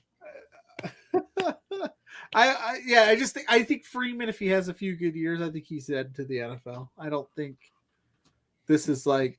I know they all say it like, "Oh, this is a dream job," and I'd love to coach the rest of my career here at Notre Dame. But nah, you made him dress up in suits for the day in the draft room. Of course, Jerry did. Good bag. Jerry Jones, Jerry World. That's a guy that I'm surprised. He's got to be held together by bubble gum and duct tape. Devin Lloyd. Lloyd. Jerry. Oh, Jerry. Oh yeah, Jerry loves his plastic surgery. But yeah, every time we pop on and talk about sports on this channel, I always forget this is Canadian based. And I'm like, who is the Montreal Alouettes? Oh, yeah. CFL, man. CFL. Next, we dig deep into the CFL career of Rocket Ismail, everybody. Give us a call. Johnny Manziel. I thought Manziel was going to make it in the CFL. I did too. I thought he was going to make it the pros. I thought he was going to make it in the pros, too. Again, another hot take I had back in the day. I thought he should have been drafted number 1 overall. Well, Kornheiser thought for sure he was too. Well, I think given the way that they've transitioned to smaller quarterbacks like the Mayfields and the Kylers and stuff, he probably would have if he was now. Dude, you're getting smaller quarterbacks but bigger linebackers and safeties and everything else. Right? There's no way these small quarterbacks are going to be able to survive. And Drew Brees was an anomaly. He ruined it forever. There's an That's the thing. There's an exception to every rule, and then everybody thinks it's the norm. But I mean, if you think about it over the history of time, the big, sturdy quarterback seems to be the way to go. Yes, 6'4" pocket quarterback as opposed to the running out of pocket. Yeah, Lawrence. Because like the problem with the look, Michael Vick, hometown guy, I get it, but once you get a year of tape on a guy in the pros, you know what he's gonna do. And I was fast for college, but everybody's fast in the NFL, man. I mean, it's like you don't have world-breaking speed necessarily as a quarterback in the NFL. Like you can have it as a receiver, as we saw with Tyreek Hill and others, but just to rely on that and thinking you're gonna go. I mean, that was always my problem with Kaepernick. I thought Kaepernick was always a guy who was like, if I don't get my first read, I'm taking off. And then it's like people caught up to him eventually. Yeah. And I think and again, it's still a thing where like a quarterback like that has never won. And Mahomes is different. Mahomes He has a can cannon run for an arm. Exactly. Mahomes and Josh Allen can both run if they need to, but they don't need to. They can sit back in the pocket for 40 times and throw for 400 yards and 7 touchdowns. Like, that's what they can do. Like, a pure dual threat running back has never won. And I think until one of them finally breaks through, I just don't see that type of quarterback winning a ton. And those players are always put on bad teams. And they always get crushed because their lines suck. Yeah. Tyler Smith out of Tulsa. That is the most anti-Cowboys pick of all time. Yeah. That's okay, building the trenches, man. 6'4", 3. Well, they had to replace Lael Collins. Yeah. Who went to the Bengals. and then like Zach Martin's getting older. That line that was a stud line for a while is getting older. So that's a good pickup. And if you want to keep Dax, Dak healthy, Dax Harwood, you can keep him healthy. If you replace Dak Prescott with Dax Harwood, do you think the Cowboys would win a Super Bowl? I think so. What do you think of Dak Prescott? I think if he wasn't a Cowboy, I think this is like the perfect team for him. I really do. He can clearly put up numbers. He's good enough to put up numbers. And again, my opinion of quarterbacks is skewed because for the last 20 years, I watched a guy that was very good. He loves. I was very good. All right. But like, it's not even about being very good. It's like, I need to know if you can win. I need to know if you can win. Brady has 2 great gifts. He has the quickest release, I think, of any quarterback, and he's accurate at the 3 stop and go route. And I know this is extreme, but if you put Prescott in Jacksonville, is he still? I mean, he's not going to put up these numbers. No, I don't. They don't. They focus a lot on the offensive side of the ball, and it helps having Ezekiel Elliott to take that pressure off of you. The best running back on that team is the backup, Tony Pollard. I thought he was going to demand a trade or something. Yeah, I think Pollard's the best running back on that team. But Lawrence saying the Cowboys will never win ever. I think Prescott falls. Look, in the way that the league is now, is like if you're a good quarterback, you're going to be able to put up numbers. Kirk Cousins puts up ridiculous numbers. If you ask me if I think Kirk Cousins will ever win a Super Bowl, hell no. That's just how I feel. Yeah, that's fair. I don't believe he's going to win big games. Since Pluggo brought up, did you guys watch that Dax Cash match? Oh, it was excellent. Okay. Phenomenal. Look, FTR, my boys, man. I mean, I am a tag team 80s Jim Crockett Promotions type of guy. I thought it was I think my problem with it was mostly the commentary. Okay. Because they're telling you what a great match it was like 3 minutes in, and I'm like, guys, let me decide if it's a great match or not. Okay. Don't tell me that. I found it a little underwhelming. Mostly, I think it needed to be built just a little bit more, and I think I needed Cash to be upset after he lost. I think that was the thing I really needed. But we need a story to figure the logic of them facing each other for a qualifier for a tournament. I do a show on Fight Game after Dynamite with hot takes, and my co-host there had a brilliant idea. He says, you know what? They should have tied this into the MJF thing if they're breaking them up. Because they should have said, hey, I got you both into this tournament. The bad news is you're facing each other type of thing, and just walk away type of thing. That would have made some sense. I think they got a little cute with the Bret Owen tribute spots, stuff, as opposed to doing an FTR type of match, which is a little bit more brawling, to be honest. Yeah, so that's fair. They definitely did lean into the Owen Hart family. Even with the trunks, and they had the WrestleMania 10 spot in the corner with the roll up, and like they definitely leaned into that for sure. And the sharpshooter was put on at one point. Like it was definitely. Yeah, they did the week before. They did the quick slide where they threw it in at the end and said it's happening. But I agree. I think there would have been a nice little build. I know that they backtracked or circled around and said it's because Dax and Cash wanted to do it. And they had to convince Tony to let him do it. Tony was kind of against it at first. I just like that Punk buried that because this is a tag team partner. He's hitting the guy, for God's sake. You don't want to do that. Yeah, this is hurting your tag team partner. But yeah, and then you can be mad at the end of your loss and it still be you don't have to break them up. At least for a moment. And then like I would be like, if I'm a competitive guy and you're a competitive guy and we're both friends and we go like I get heated and be like, God damn it, I wish, you know what I mean? But yeah, but I think that's also a lost art in wrestling, as well as the tag team wrestlers in the singles tournament type of thing, because it's done so often now. But back in the day when it was just, you know, where it would be like almost a treat. Dennis Condrey's facing Dusty Rhodes or whatever it was, you know, those types of things. I mean, I'm showing my age with that, but nevertheless, I mean, I grew up in a golden age of tag teams, you know. Yeah. So it's one of those things where it's like I always gravitate. I love tag team wrestling more than singles wrestling. I do. It's just such a. I mean, I think beautiful thing. I was going to say, I think when tag team wrestling is done correct, yes, it is as entertaining, if not a little more entertaining than singles wrestling for sure. I find it more entertaining because there's more guys involved. I find it like entertaining. You didn't put this comment on the screen, JPJ. That's fine. That's fine. Our boy Lowen is taking shots at the Patriots. How dare you? No. Did you all get a chance to see FTR and the Briscoes from? I did. Yes, that thing was amazing. And I was live at Dynamite the next week with their match for the Bucks. Nice as well. That was in Boston, luckily. But really, you're from Boston? I would never guess that. Yeah, I know, huh? That match.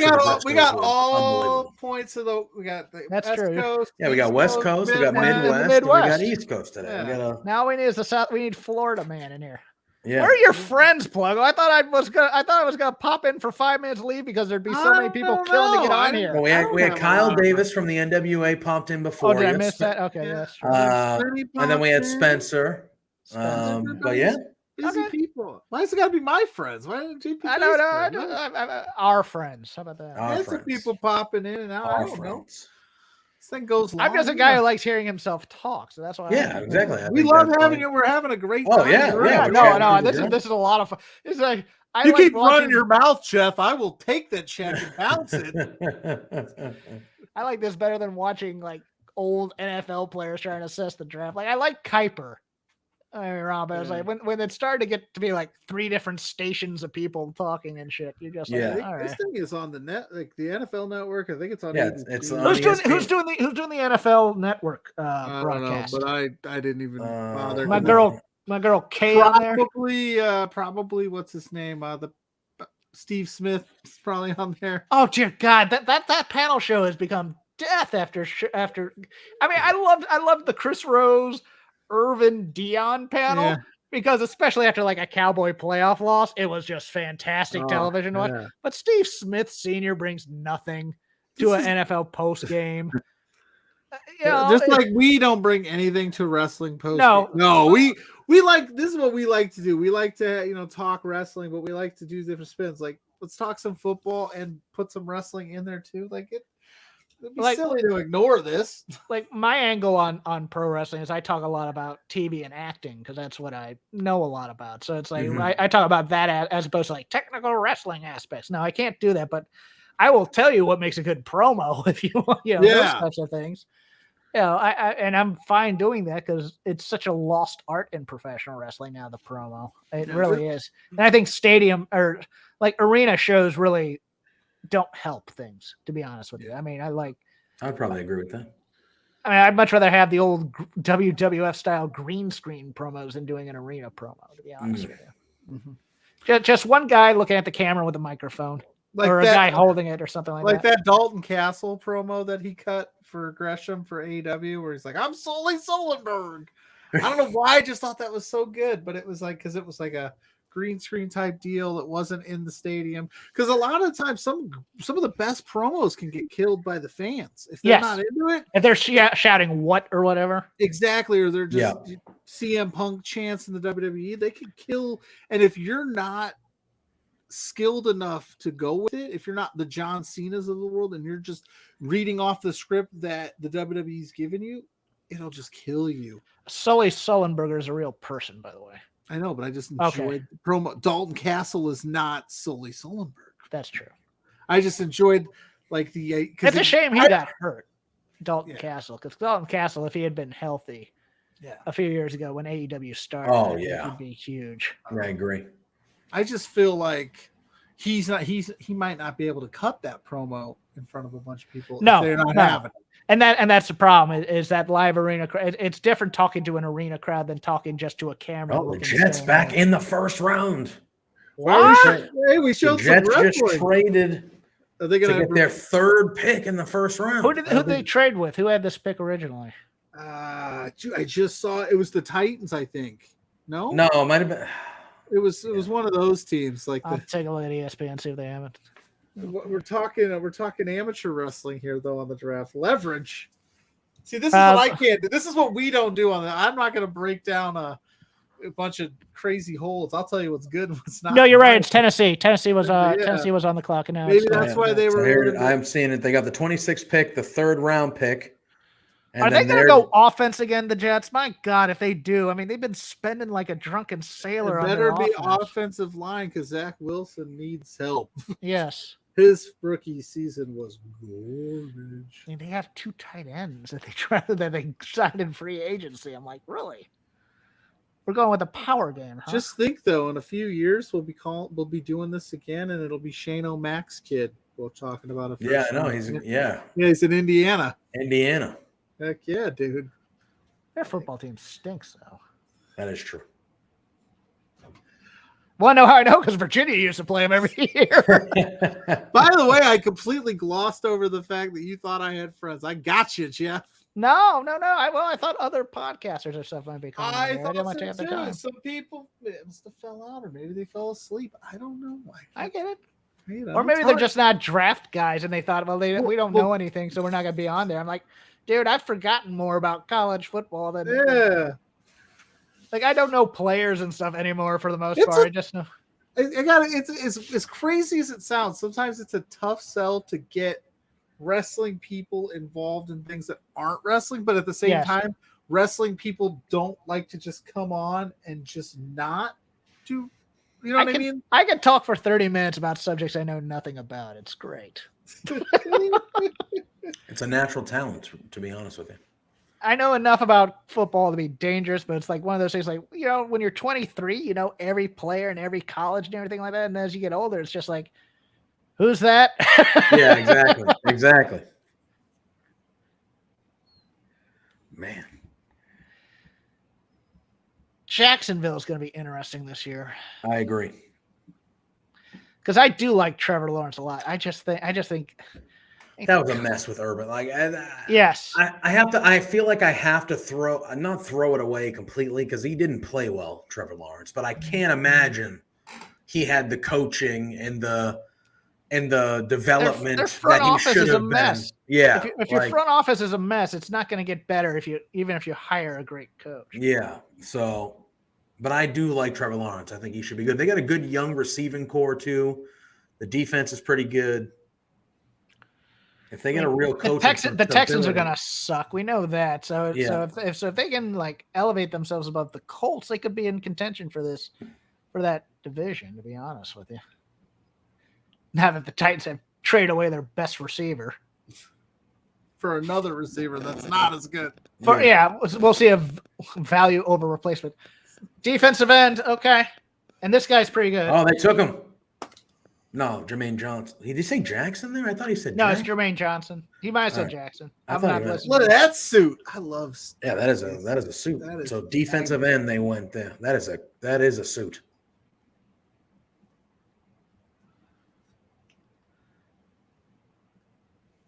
So the Jets got 3 first-round picks. Right. How many of them do you think are going to pan out? Because it is the Jets. There's a good chance they all suck. Well, there's that chance, but you know what? I mean, like Todd Bowles had him like a game away from the playoffs one year. So I mean, it's not like they were up by 14 points. That's another front office pick. That's another front office thing too, with like Woody Johnson and whatnot in there. I don't know if he's still running the team. But... with that quarterback that they had there. Bortles, they were up 2 touchdowns twice in the AFC Championship game. And no matter how bad they get, they still manage to sometimes sneak out like that win where you're just like, Like they beat the Bengals this year. Oh, they killed the Bengals. They look like world beaters. I thought we were done after that game. I'm like, what the? We got beat by the fucking Jets. Not only did we get beat, we got whooped. And then we went into the bye week and got our mind right. I think. Figured it out. The Jaguars just traded with the Bucks here as well. So the Jaguars are grabbing a second pick in the first round. Oh, the Maybe Jaguars Brady's are like, part we of it. got to make up for that dumpster fire that was Urban Meyer. So are you of the opinion, JPJ, that Brady forced Arians out? Yes. Okay. I think Brady wanted out. He wanted to go to Miami with Sean Payton. And I think the Buccaneers were very stern with him and said, if you're coming back, you're playing for us. And then he said, all right, well, I'm not playing for that guy. So figure it out. Arians is such a – because I heard a lot – because my parents live in Scottsdale, so I'd always read about it. And he's an odd guy. And it's one of those things where it's like he can be very, very loose with the players, but very controlling on game day about this is the game plan I want type of thing. I don't know. I mean, you still have most of that core. You're going to have I'm trying to remember the former Jacksonville quarterback who's their offensive coordinator. Oh, Byron Leftwich. Byron Leftwich calling the plays, and now Arians won't be tinkering with that. Yeah. And Brady and Leftwich, Brady can run the offense himself at this point too. I'm just interested in what Bowles is, because Bowles always seemed to be a bit of a chap ass, to be honest with you. Mm-hmm. So, and I don't think Brady wants to play for another chap ass. So no. You're in your golden But years. here's the thing, man. though. You're just I think don't want to be. I think going into it, I think the mindset is going to be, hey, coach, worry about the defense. Stay over there with the defense. Leave us the hell alone. And me and Tom are going to take care of everything over here. Don't worry about us. We got us. Worry about the defense. Fair. And I think if they go that route, because Leftwich can clearly run a good offense with Brady. Dude led the league in touchdowns and yards last year and then retired. I am shocked Leftwich did not get a head coaching job. I thought the Jacksonville made perfect sense. He played there, going back, coaching. If you're Leftwich, though, do you think maybe I stick it out with Brady and I can take it over? Yeah. Then I can either take it over, or if I can get another, maybe something falls. No, because I always thought Bowles was a guy. But do you want to be the guy that takes over the Jacksonville situation right now? No. But in your scenario, if this is the case, like Tom Brady, like I get it. Tom Brady's playing forever. He ain't playing until you take over the Buccaneers and then he's gone. And what do you like who's okay? Let me say same scenario. If Brady leaves this year, after this year, he's done. Yeah. And they give Leftwich the job. Is that a better situation in Tampa than it would have been to take over this Jaguars team? I would rather have Trevor Lawrence for a few years. Yeah, I'd rather have if I can make it. Yeah. Okay. That's just me. If Leftwich would have got the team this year, that's a different story. If I'm Leftwich and they go, hey, we'll give you this. And again, they ended up not I don't. But if he interviewed for it, so like they didn't choose him. Clearly, like it's not like it was Leftwich's choice. Who else was on the hot seat this year? Then maybe you're thinking if you're Leftwich, one more year with Brady, I see what else is out there this year. Like Houston's going to probably open up. You don't want the Houston gig though. Nobody's going to want that of any caliber, I don't think, because they draft picks and they have a bad front office. If Dallas underachieves again, I could see McCarthy getting out of there quickly. I think what's his face from the Falcons, who's their defensive coordinator. I think he's the guy in waiting there. Yeah. I mean, yeah.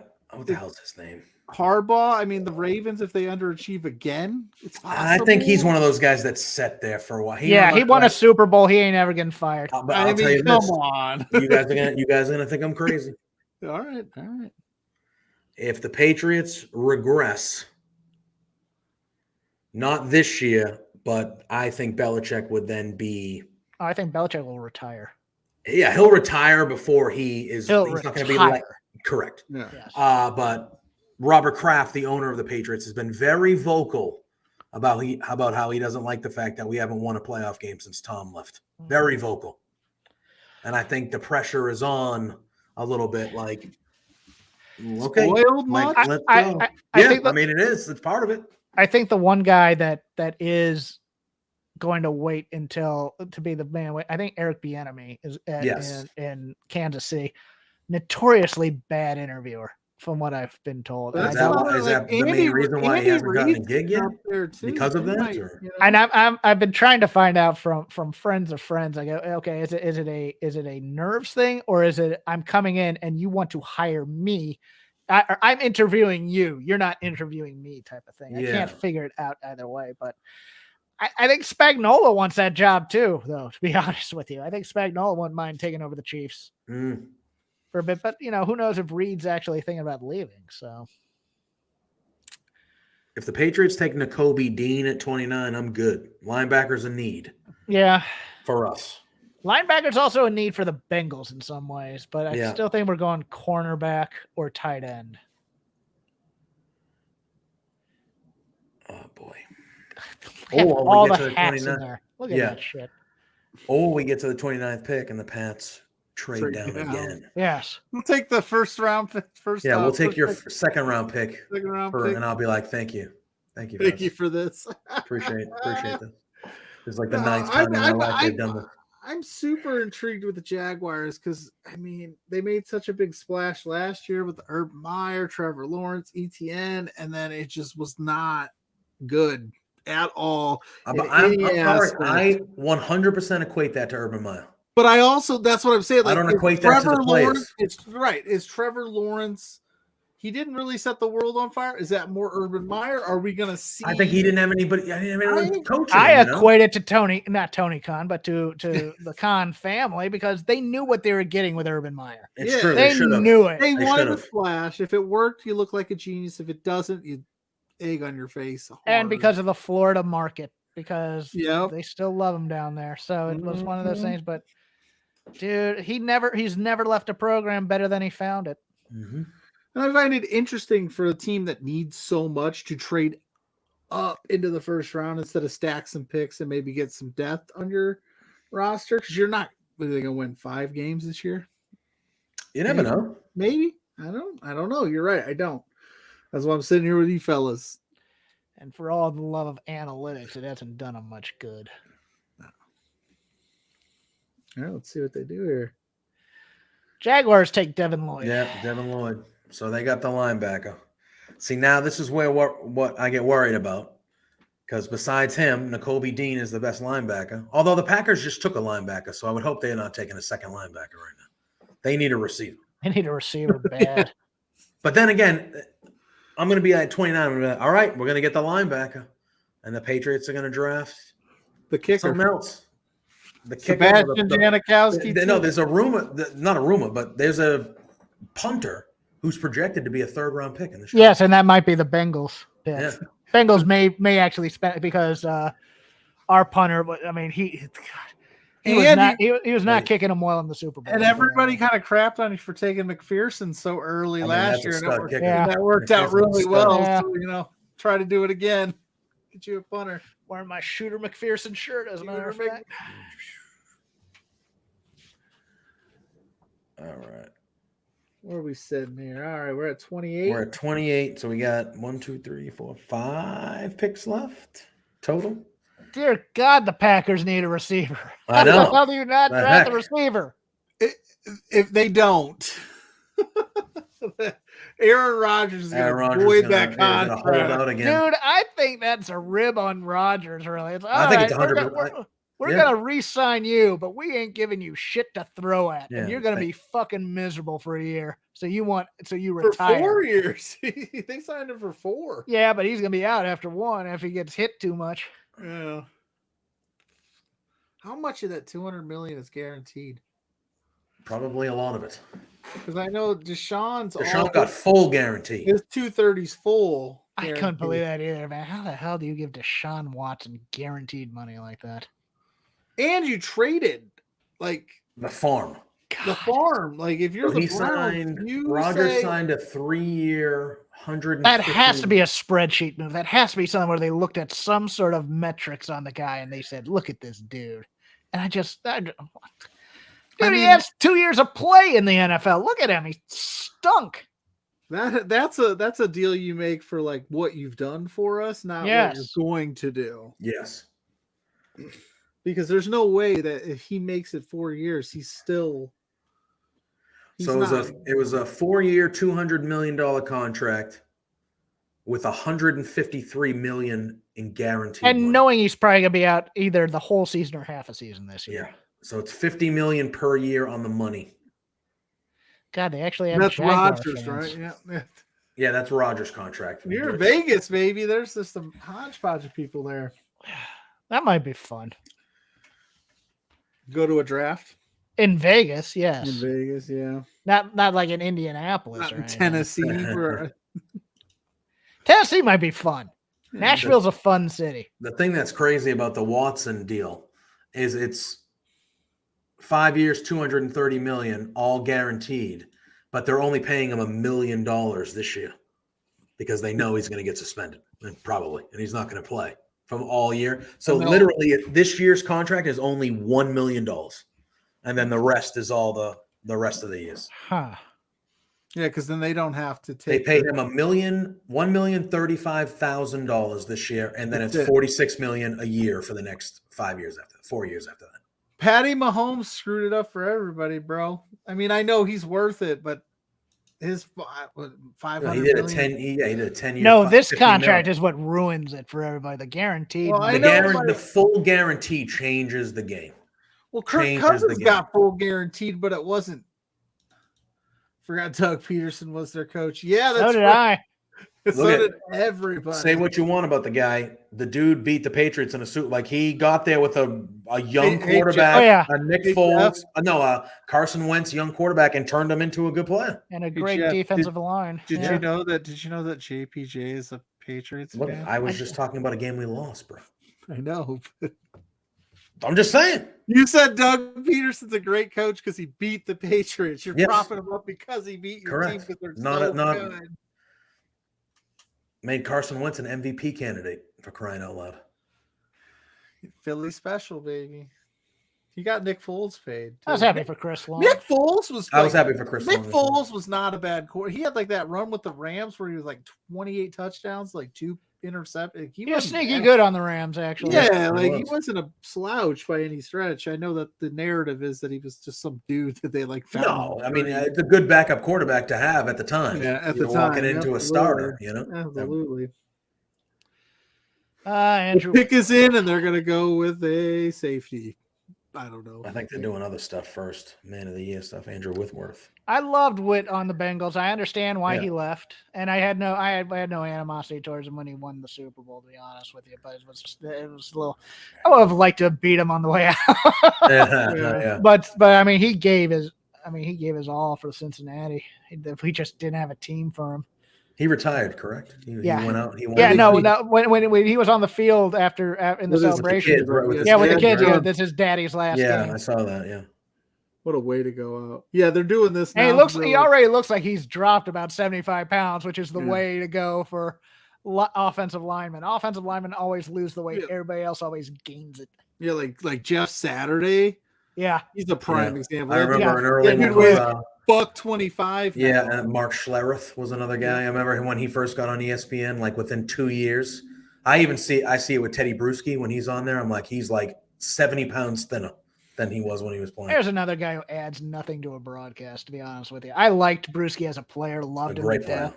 Yeah, he's a little. As an analyst, he sucks. I mean, he's doing the morning shtick, so you get it. But at the same time, it's just like you're not saying anything right now, Teddy. All right. It's I bet I can't wait to see Whitworth's face when he's like, they didn't take a receiver. I would have done that.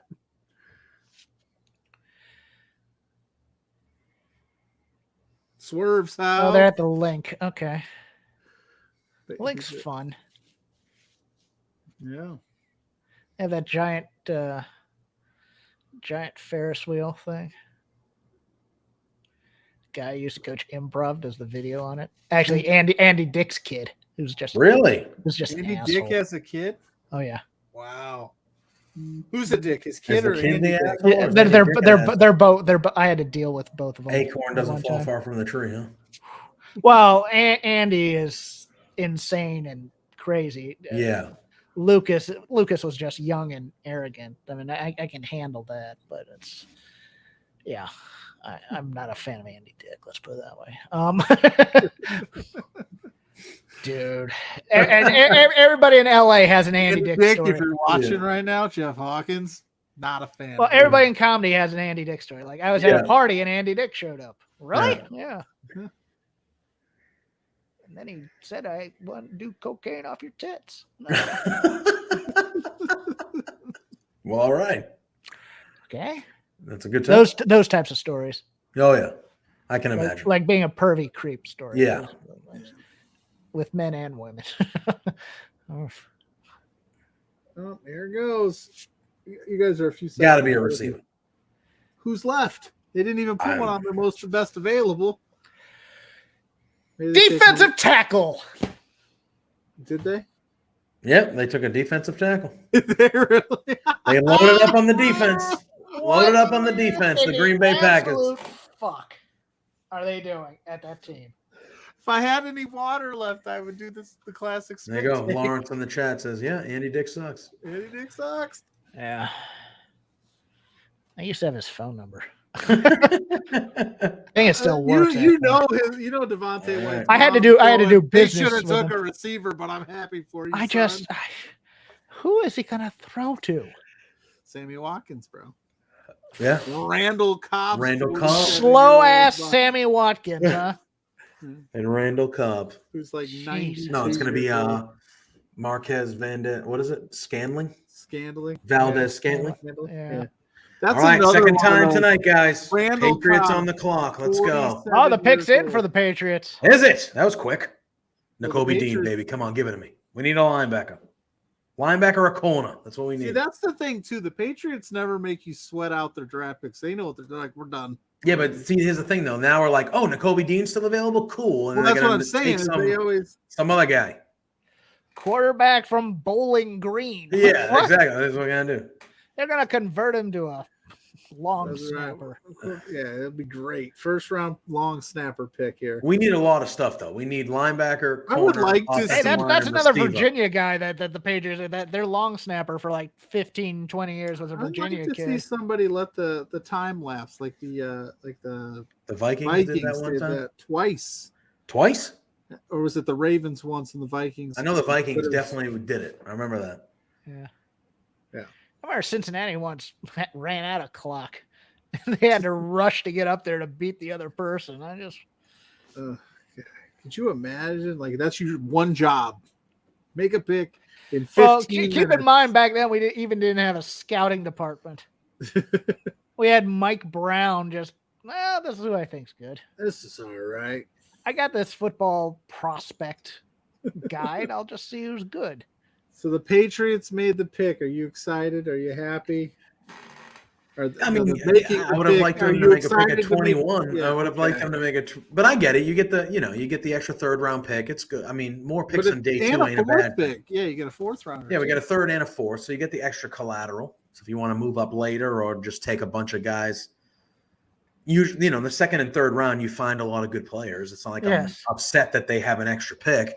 Lawrence, it kind of does look like Malik Willis. Yes, definitely. Yeah, Casey and is going Cincinnati to aren't now. taking him.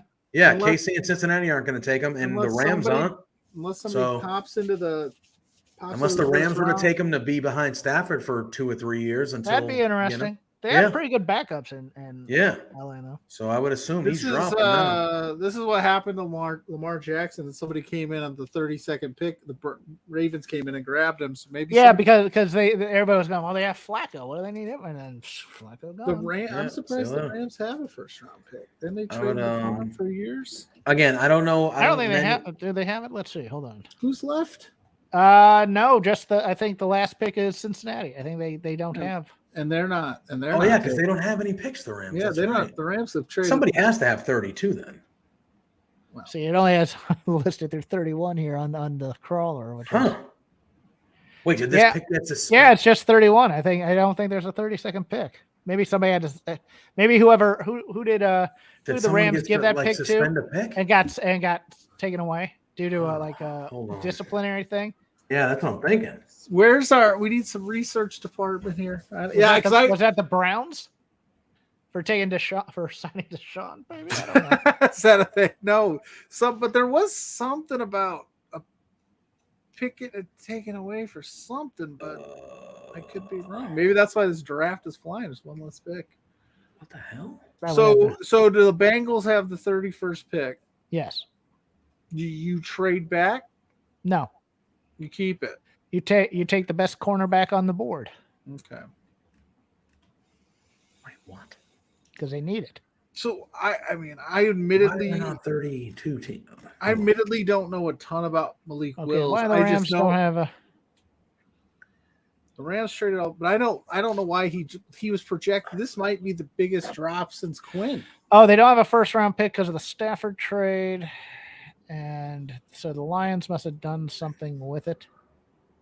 Yeah, the Lions moved up in the draft with theirs because they were supposed to draft at like 30. Here comes the offensive lineman that nobody's ever heard of. But why is there only 31 picks instead of 32? The thing I'm looking at says that the Vikings have the 32nd pick. Okay. But I don't know if that's true. I honestly don't know. We'll see once the Patriots get off here. If they have it, that would be an interesting spot for Wills to go. Because Kirk Cousins, I don't think is your long-term future. Well, the Lions were originally supposed to. So no 32nd pick. Yeah, they traded up with the Vikings to get that receiver. Yeah. The kid that's got the ACL. Okay. That's it. Because the Vikings were at 12, and they were because I talked to Steven Jensen about it earlier. They were at 12, and they were in the Hamilton sweepstakes, but I guess they didn't like what their options were, so they moved back. And I think the Browns gave them another pick for next year, I believe. All right, Roger Goodell's here for the Patriots to take a water boy. Okay. Never heard of him. Never heard of him. Chattanooga. That's where the fuck we got this gonna be guy from. something crazy. Chattanooga. Cole Strange. Yeah, that's just Tell me the draft projection on this guy. Tell me it's late second round. Please. probably third, bro. I'll look it up. Cole Strange draft. Bill Belichick is losing. That sounds like a player that you would make up in Madden, or in NCAA football games when you had to auto draft names because they weren't 6'4", 307. I mean, he's a big man. Third team All FCS All American. He wasn't even a first team FCS. Chattanooga. That's where he went. Chattanooga. Well, Mel Kiper just said that he can help you right away. And that's what the Patriots need. Five-time academic All SoCon. So he played. That's what he wanted. He wanted the academic. 93% chance of being available at pick 54 entering tonight. Overall rank 98. Position rank interior 12th. Thank you for that. 98th overall. That's a third round pick. Bullshit. Every time. Here's what Bleacher Report says his negatives are. Has an upright playing style that causes him to lean and overextend. Doesn't reset or refit his hands inside quickly enough, allowing defenders to slip out of his grasp and get to the edges. Unrefined footwork and set points in pass protection with a habit of biting on stutters and hesitations that cause him to turn, overstay, and create a soft edge for rushers to work through. It's amazing. That's amazing. All right. Well, man, the Chiefs are already. That couldn't have worked out any better. Kobe Dean right here. We've been calling it all night if they were going to. They took George Karlaftis from Purdue. That's an Andy Reid guy. I liked what I saw of him. But they need a defensive lineman, I think. Yeah, because they don't know about Jones. And if their offense is obviously going to take a step back without Hill, you need to do something to kind of because I mean, Patty Mahomes can only win you so many games. You got to have that defense. You can't win shootouts every week. So, pad that D line. All right, I'm thinking Andrew Booth Jr. They already got the pick in for the Bengals, so here we go. Yeah, give us your predictions. It's either gonna be. I think it's gonna be cornerback or tight end. The tight end, if it is, it's gonna be the kid from Ohio State, Ruckert, that they reached. So this official. Wait, there's one more. I was gonna say this would have locked the door on no more quarterbacks in round one. I think maybe Andrew Booth from Clemson is the pick here, possibly if they go cornerback. Isn't that kind of crazy to think this is the first Clemson guy we're kind of talking about in the draft? When years past, it was like Clemson. Yeah, They had a rough year. they did. Not that I'm complaining. I think we beat them. Go Irish. I do like Dabo Swinney though a lot. Yeah, he's a hell of a coach. He's a stand-up guy, to be honest with you. I mean, he's always honest with people. He's like, look, if somebody wants to leave the program, great, I understand. Best of luck to him. I think we did our best with him. I mean, he's not. He's not that type of college coach. He's like, go ahead and leave. You go wherever you want. I don't care. Like some coaches will shut you down for 50 schools. He's like, go ahead. I mean, he cares about his players quite a bit. You can tell that. If you want to go to Wake Forest, go to Wake Forest. We'll beat your ass. And Wake Forest football. I mean, they had some years where you thought. Yeah, no, but I just mean like he's not shutting you down. Like if you say, hey, I want to go home, and your home happens to be in the division, he's not telling you like he truly like when he. I mean, he's not Nick Saban. I mean, he's not. He's Saban not will be like, yeah, you can't go to any SEC. Like Saban, the moment you stop playing for him, I was like, who? Hell, he does it to people that play for him. He's That's like, true too. I'm sorry, fourth string. Who? We're not taking Malik Willis. I'm sorry, Minnesota might. That's what I'm saying. Minnesota might take Malik Willis. Minnesota could. If you feel like you can get him at 32 and didn't have to have him sit behind Kirk Cousins for a few years, or compete with him if he's better, because Kirk Cousins is starting to, he's getting up there in years. This is why I should have picked Steven Jensen's brain. I didn't think they were going to go quarterback because it's possible, but like I think Cousins is on a 1-year deal, if not 2. Like I think he signed. It's guaranteed, but I think it's very short term. I'll take a linebacker here. I'll take a cornerback here. I'll take a tight end here. Anything else, I'm kind of like, okay, whatever. Maybe a defensive lineman because I think we need one because Ogunjobi is not guaranteed to come back. But oh man, anytime you can, these are the local reporters in Boston.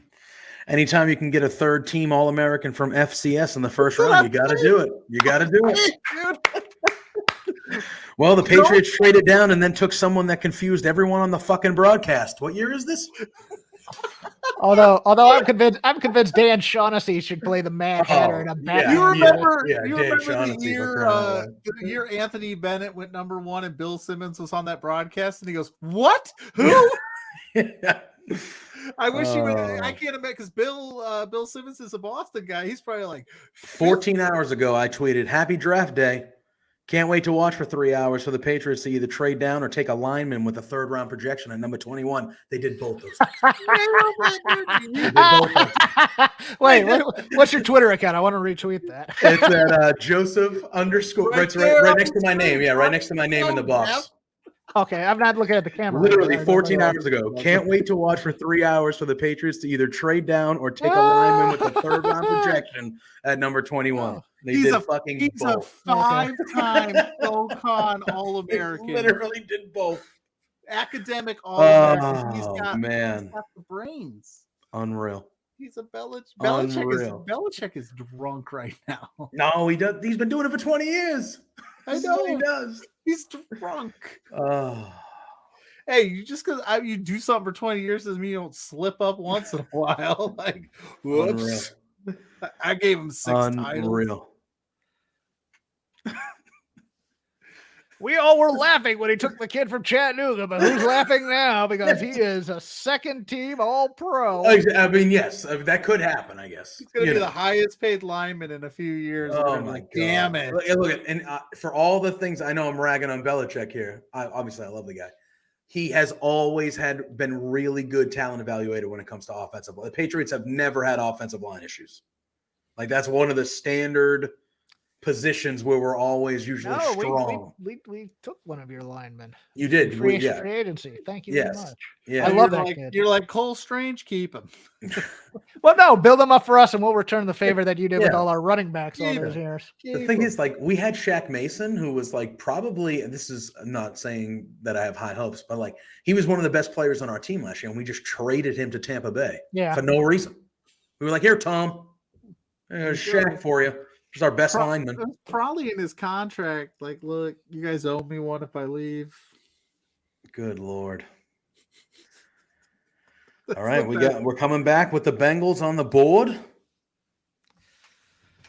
And then Minnesota. The pick is in. They probably drafted a sandwich if it's Mike Brown making the. See, that used to be the Bengals jokes. It's like, what did we draft? We probably drafted a shooting guard or something. Unreal. As Kyle Davis said, he shout out Brian Pillman, former Bengal. Yeah. Earlier before in his, I'll have to tell Pat Jones, former TNA tag team champion. Yeah, exactly. Yeah. Chad Johnson, former guest host of Monday Night Raw. Yeah, that's true. Yeah. I love Carson Palmer, salty ass bitch still. So apparently those teams were Sean good. Sean McVay and the GM were having a press conference at the time the Patriots took that guy, and McVay started laughing, and the exact quote was, "Huh, how about that?" He goes, "To think we were thinking about taking him if he was there at 104." I thought McVay was going to leave. I did. I thought he was going to be done with coaching for a while and go into the broadcast booth. You draft Tom Brady. McVay's a fucking troll, though. So I mean, you understand that. Yeah, I can see how you're salty if McVay there. No,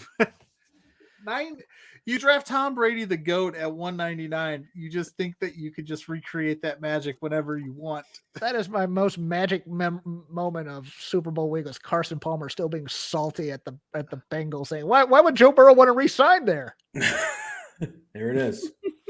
All right, let's see what are they gonna do. It took a lot for me to embrace Carson Palmer when I was a Bengals fan because the whole USC tie. I'll take it. I'll take that. We need safety help too. Yeah. Okay. Yeah. That's a good pick. Yeah. No, he's a good player. Especially if Bates decides to leave after being franchise tagged. I really like that pick. We got depth now there. That our defensive backfield's pretty good. Is Drake Kirkpatrick still there? I can't remember. No, God, no. Although he was rooting for the Bengals in the Super Bowl, so props to him. I was so excited when they drafted him back in the day. Oh, I was not, because I had watched him in college because he was a Carolina guy. Another Michigan, 2 Michigan players in the first round. And then we got one last pick here for the Oof, I like that pick though. I do. Yeah, he was a good player.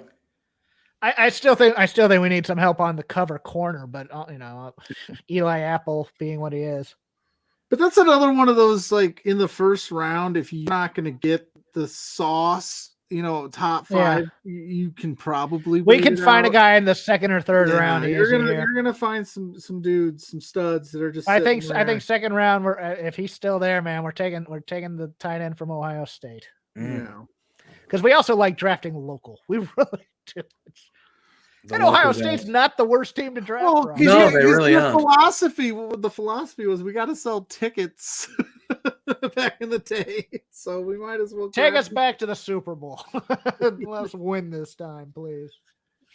What do the Vikings do here? They could take Willis. I think I'm Willis. That's why I'm watching. I think they're taking Willis. The pick is already into. This is not. I don't think I've ever seen it where the pick is like this. They just had their guy, and if the next team didn't pick, I have a feeling though they were probably like, listen. Although it kills me. TV purposes, guys, we can't go till 1:00 in the morning on this thing. Quick, rush that pick for the kid from Chattanooga before somebody snatches him up. Yeah. Oh my God! Bill is the Vince McMahon. He's like, we got him. We got him.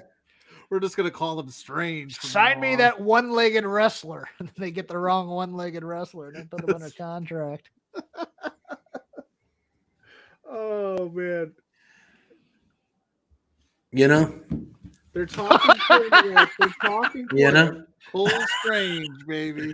I'm very reserved right now.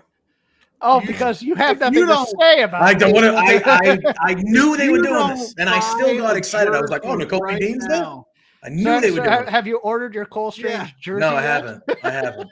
All I'll say is that Belichick sure does draft in strange ways. It works for him. Hey, I'm not gonna. I mean, yeah, exactly. I can't knock it yet, but if we go fucking 9 was there 8 not a or whatever, JUCO I'm gonna player be like, available what somewhere? the hell? Chattanooga. Was there Oh, by the way, I just saw a tweet. He was the highest drafted Chattanooga player in the history of the school. There was there not- others But you know drafted? who else went to Chattanooga though? Uh-oh. Terrell Owens. Terrell Oh, Owens, But yeah. Terrell Owens was drafted in the 3rd round because he went to fucking Chattanooga. Was there not a janitor sitting around that hadn't been drafted? Maybe super smart. Terrell Owens janitor, might be bit one of a- the best receivers ever, but he was drafted in the 3rd round because you know who Chattanooga plays? I don't even know. It's SoCon, baby. I don't even know. SoCon. I didn't even. What is that? A video game? I don't even know what that is. I don't even know what that is. Never Well, even heard of it. he was better than T. Martin, who was at Tennessee. So I mean, Christ. Oh, Here's my problem. You're so happy. well, let me tell you. Look, you don't get to look. I know. I shouldn't be complaining. The most PTSD I ever had on a draft was in my first year in college. We're all sitting around and blah blah blah. With the 7th pick, the Bengals select David Klingler, quarterback out of Houston. No. Achilles Smith. Achilles Smith too. It's like, oh man, we don't want Kajana Carter. Yeah, well, Kajana was. I mean, I was excited about the Kajana pick. The Achilles Smith pick was basically we want Donovan McNabb, but we want a bootleg Donovan McNabb that we can sign for cheaper. Let's sign the guy who's only had 1 year of quarterbacking experience on the Division I level. Jeez, I don't remember all. I think no, that wasn't because Culpepper McNabb was here. The Achilles Smith year. I just don't remember that draft class being like quarterback wise any good. And he was the first one I think taken, or maybe he was 3rd. He was 3rd overall, something like that. You know, it would always be for years. It'd be it's always an adventure when the Bengals are on the clock. It's like, oh god, what the fuck? You can only be cute if you're the Patriots. Yes. Well, like I said, like the Dolphins tried it 1 year when they took that guard out of Stanford, who was I'm actually kind of hoping they take 3rd round pick. It never works out for anybody but the Patriots, so you'll probably be fine. Like I like the Minnesota fan base personally. I think they're just so long. I got no problem. Yeah, I got no problem with the Vikings. My father-in-law. Give him Willis. Give him Willis. What's he wearing? There's a lot. There's a lot of Vikings fans there. All right, Roger. Boo. Okay. I don't know who that is. Nope. Never heard of him. Lewis Seen. Let me see who the top ranked safeties were. Oh my god. You could have took Kyle Hamilton at 12. Kyle Hamilton, Nick Cross, Daxton Hill, Lewis Seen. I mean, I guess they did get the I think they got the Lions first rounder next year. Was Nick Cross drafted? Yeah, he went 9th or 10th, I think, something like that. Who did he go to? Yeah, he was in that whirlwind. That's a guy I knew we weren't going to get, but I really liked him. Oh, wow, Willis is still there. So who's got the first pick tomorrow? Tampa. They already got Trask. They're not going to do that. And then Minnesota's got 34. So maybe they're thinking, I don't got to guarantee Willis money.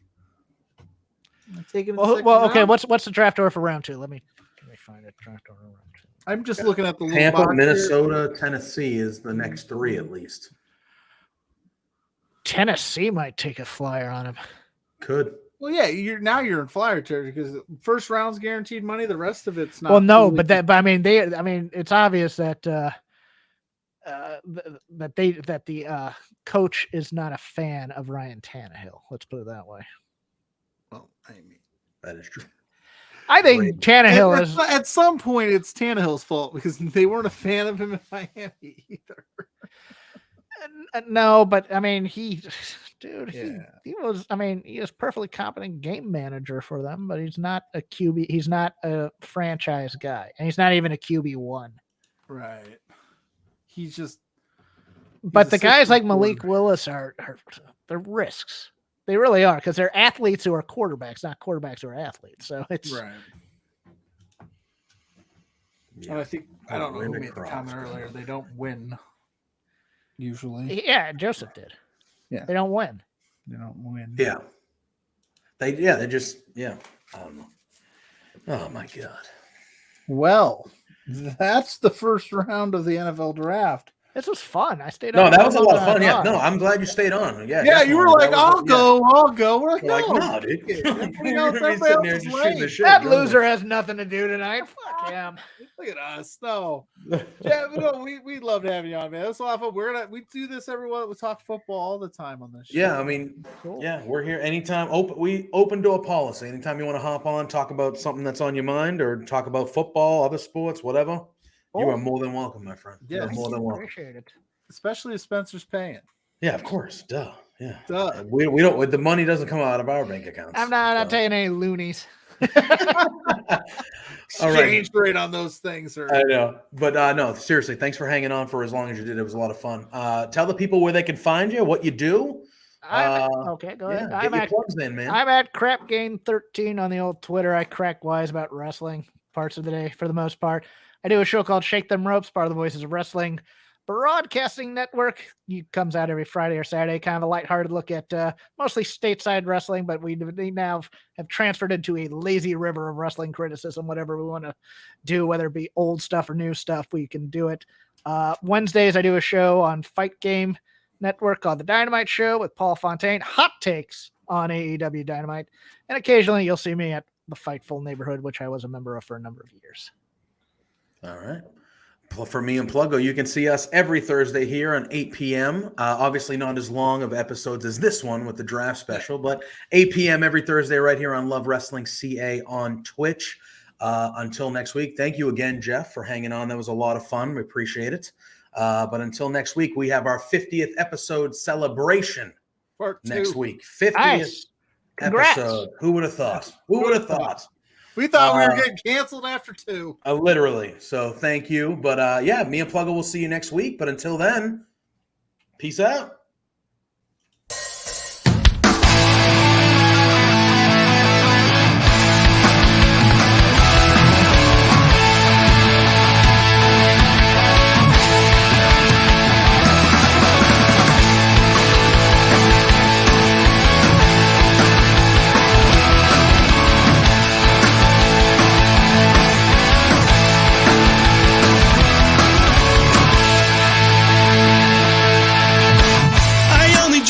My best friends.